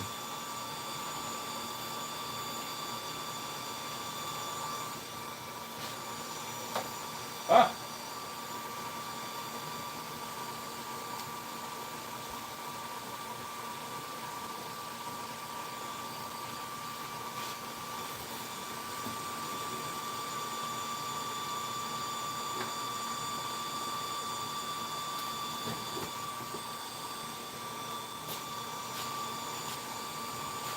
Got the rocks, but the wife said no way. What if you put it outside to annoy the neighbors instead of inside to annoy the wife? Oh shit! I never stick. Oh, those are sticky taped together. Never mind. I never popped the panels apart. Those things. I never unsticky taped them.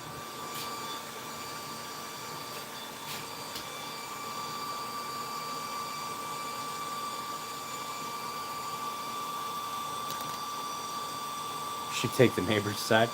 You know, Janelle, you live on the West Coast, so I'm surprised you haven't started gold panning already. I mean, here's how I look at gold panning, right? I would love to gold pan. I just don't have the time.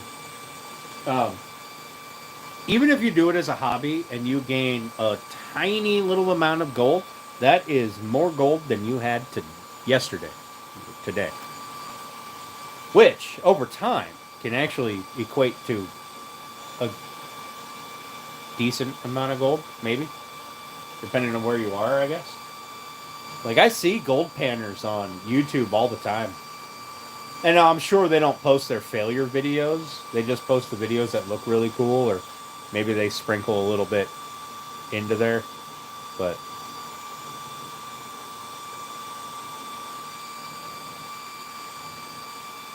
I don't know what it's doing there. Why it's doing like different little portions instead of going around. All right, let's see what this is. Is that enough for me to pop out? I can probably pop that out.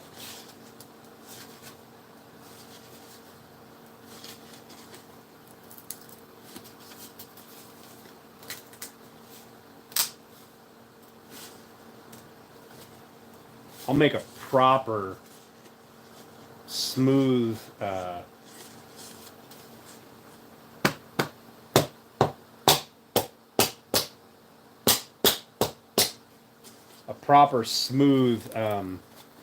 template later.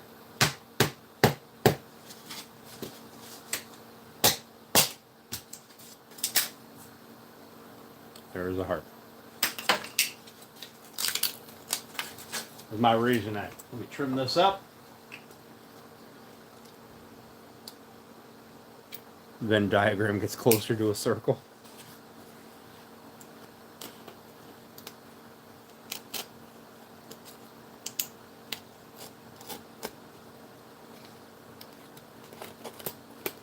Alan, you still in here or no?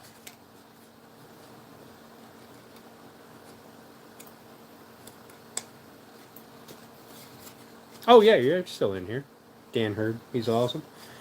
I don't know if I know Dan Hurd. I do follow a couple of gold panners and stuff.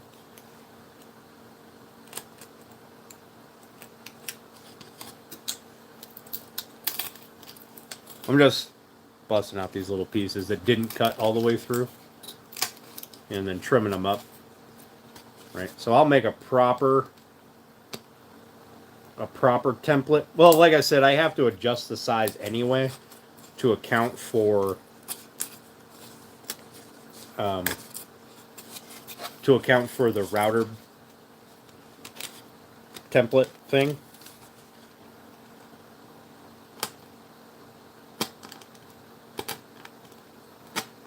Like I said, or no, like you were going to respond, no, you weren't in here.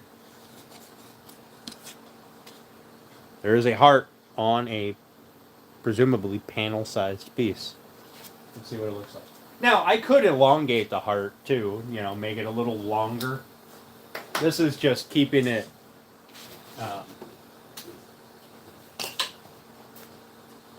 symmetrical.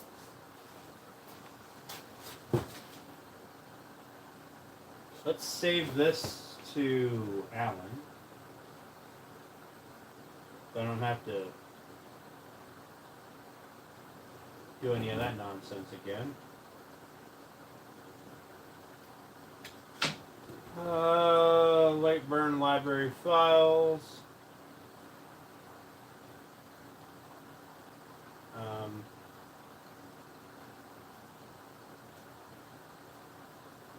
Architecture.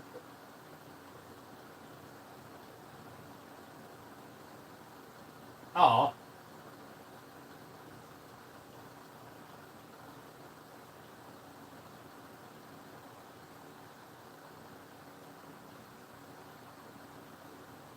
I saved it wrong, but alright, it's in there anyway.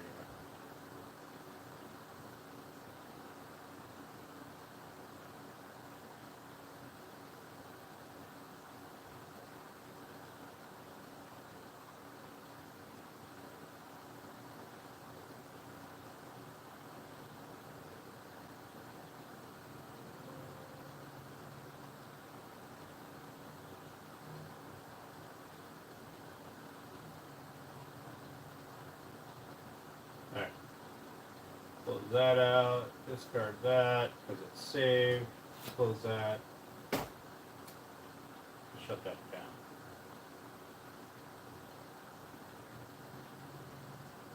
Because we're not going to run this again tonight.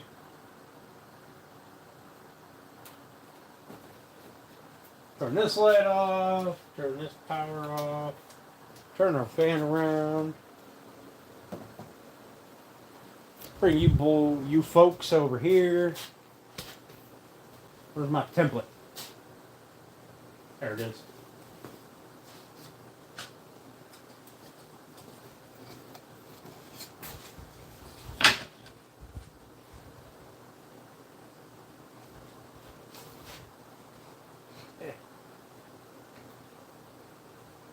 God bless it. That is almost perfect fitting. Anyway, that would be the size of the template, or the size of the panel, and the size of the heart.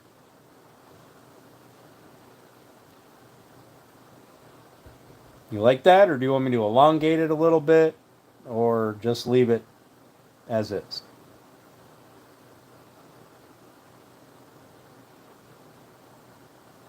Just 2 minutes. Yeah, Janelle. I know it.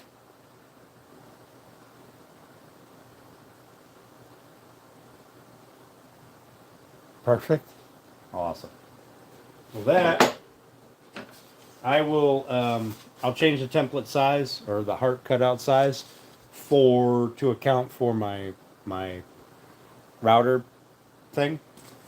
My templating guide, I believe it's called, and we'll make it that.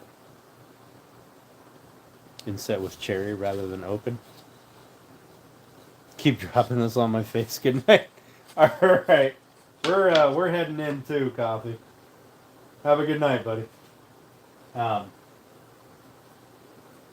Yeah, I could do Janelle, with a templating guide.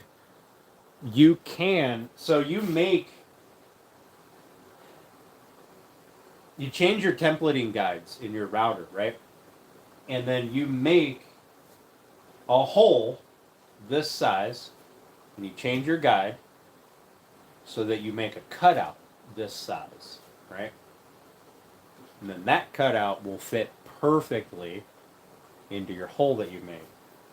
Inlay is very fun. It's a lot of work. Don't get me wrong, but with a laser, you can make any template that you want. Now you just have to remember that when you're cutting it out, you have to pay attention to things like this. If this is a tighter radius than your router bit can do, or this is a tighter radius, then it won't do it. It'll be more rounded off. My router bits, I should have one that can get right into that and clean that all up. So a laser is really nice with inlay work for sure. But I think that'll be a nice. I think that'll be a nice size. I think it'll look really good in there. Thanks, Urban Makins. And the template is almost perfectly sized. I mean, I could make it perfectly sized with a caliper, but we are almost exact. So what I would just do is put double-sided sticky tape on, eyeball it for center, right? Or on my next template, put a center line on, not a cut through, just a line, so that I can eyeball that line up with the center here, and right, get it lined up with two-sided sticky tape, and then go to town on my routing. And all I'm gonna do on this is I'm just gonna take a bit and I'm gonna just keep going across it, and then work down a little bit, go across it all, until I end up cutting it all the way through the panel.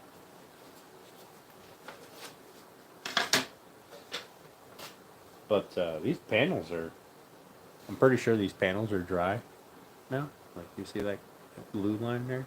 Pretty sure these panels are dry. But we're past our tool working time. Should blunt the point more. Which point? You mean the top?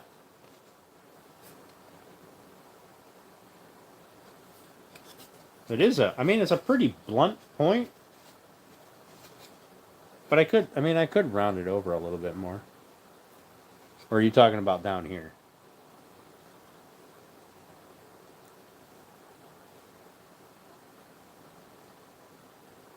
Hey, Nicole. Thanks for popping in. I appreciate it. Long time no see.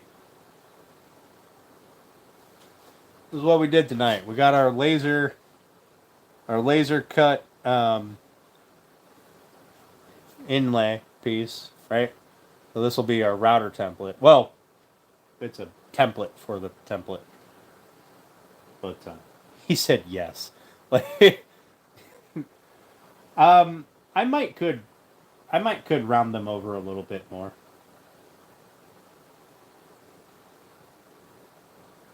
But yeah, this is a balloon style. Yeah, it won't be as tight. My router bit isn't that small. The router bit that I have that I intend to use on this is going to be about 1/4 of an inch. Now, if I step it up to, I don't know, maybe 3/8, then these would both be a little smaller or a little wider, right? Not so much this one. The 3/8 would curve around that one, that top one. But the bottom one would be it would be a little bit shallower.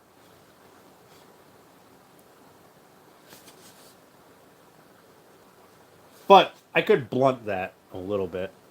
That's not a big deal. Even after I do it, I can blunt that with even just sanding.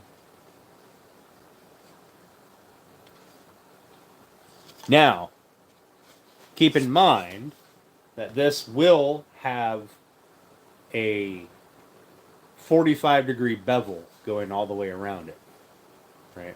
So it's not going to be sharp like this. There's going to be a 45-degree bevel. So it's going to look, how I envision it is there's going to be like a shadow line following this whole thing around, right? Maybe 1/4 of an inch away, if that, there'll be this little shadow line going around. And then the same on the inside, because obviously we don't want sharp edges on the inside. ACs are in the windows and running. I think I'll probably turn the AC on in my bedroom. But other than that, I think I'll open up windows because it's kind of cooled off here now. So I will sand these and get them flush on Sunday. And I'll get the other panels glued up on Sunday. And that will probably be the next time I go live to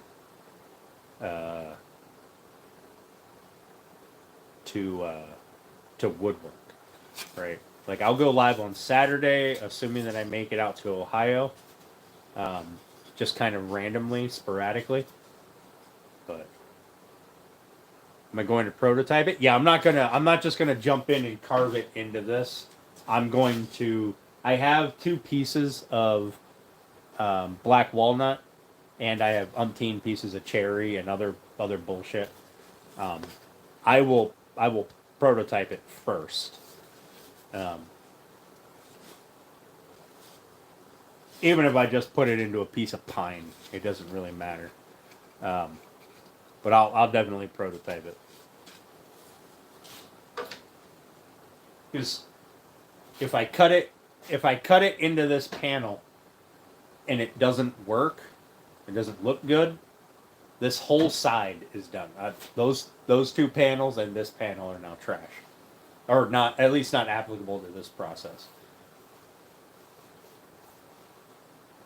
Like, it's warm enough here that I can leave my glue out in the shop. Which is awesome. I gotta put my whiskey or my whiskey glass and rocks. Just leave the rocks in the glass, because why not?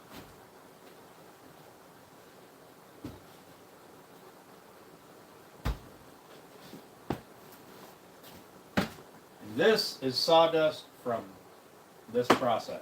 One basket or one trash can full. I haven't cleaned up anything else. What's up, LJ? How you doing? Thanks for coming in. Just about to call it a night. 69 right now. Well, it's still pretty warm.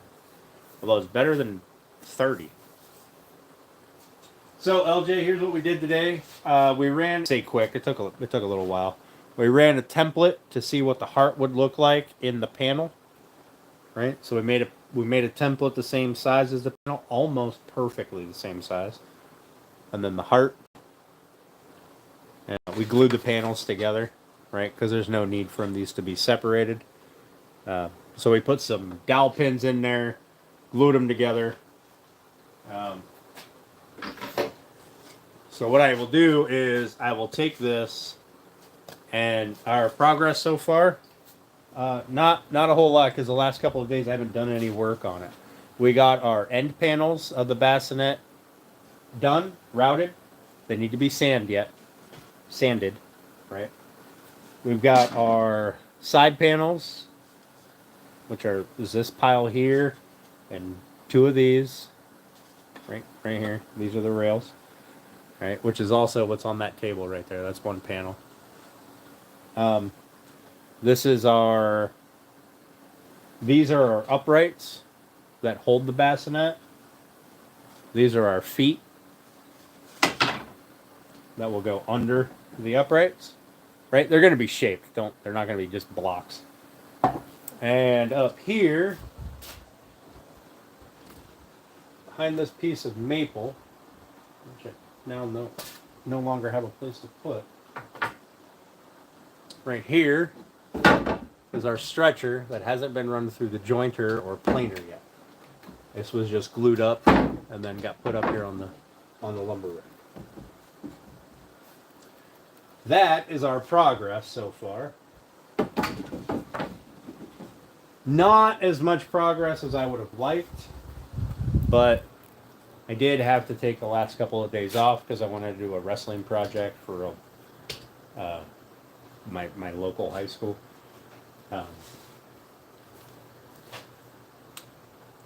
Scroll saw work or laser cut? Laser.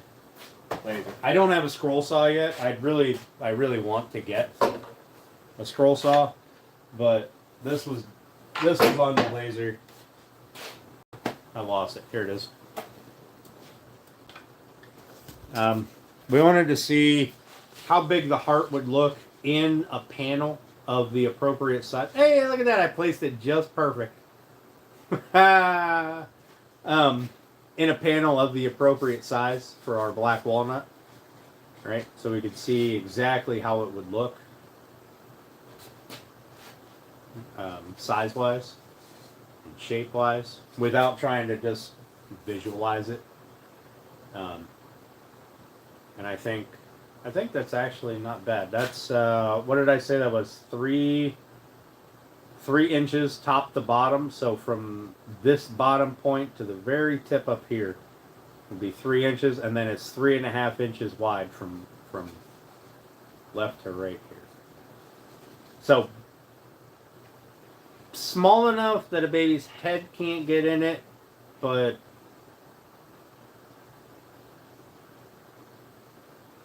you know.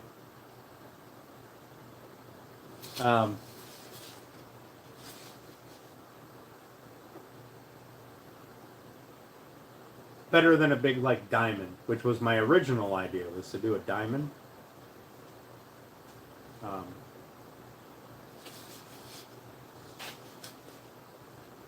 Bauer scroll saw. Nice. I think Wen makes one as well. I want to say it's like 150. Don't quote me on that, but it'll be a handy step when Junior volts out of there. Yeah, it'll be a nice place to put your foot and then just launch, because you know, what is it? 3 inches above. Yeah, give or take 3 inches. That'll be the top of the cradle bassinet thing, right about there. A teddy bear would have been really cute. I don't know that I could route out a teddy bear. Um, but if that's what Alan wanted, I would have tried.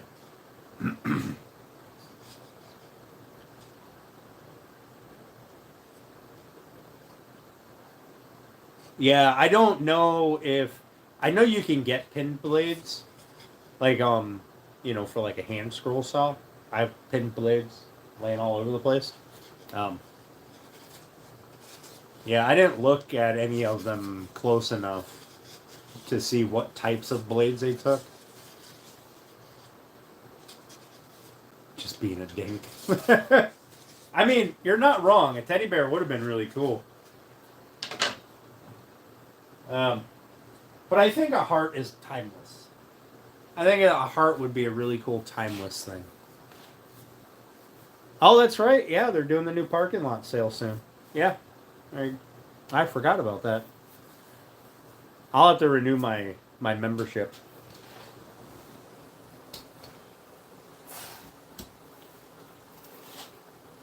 I usually I usually don't renew it unless there's something that I want that justifies the $30 price tag or whatever it is.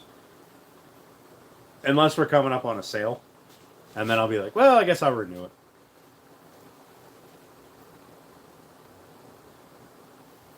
Like if I'm gonna buy something and if I'm a member I get $30 off or more, I'm like, well, John might as well just become a member and then I might get off the rest of the stuff.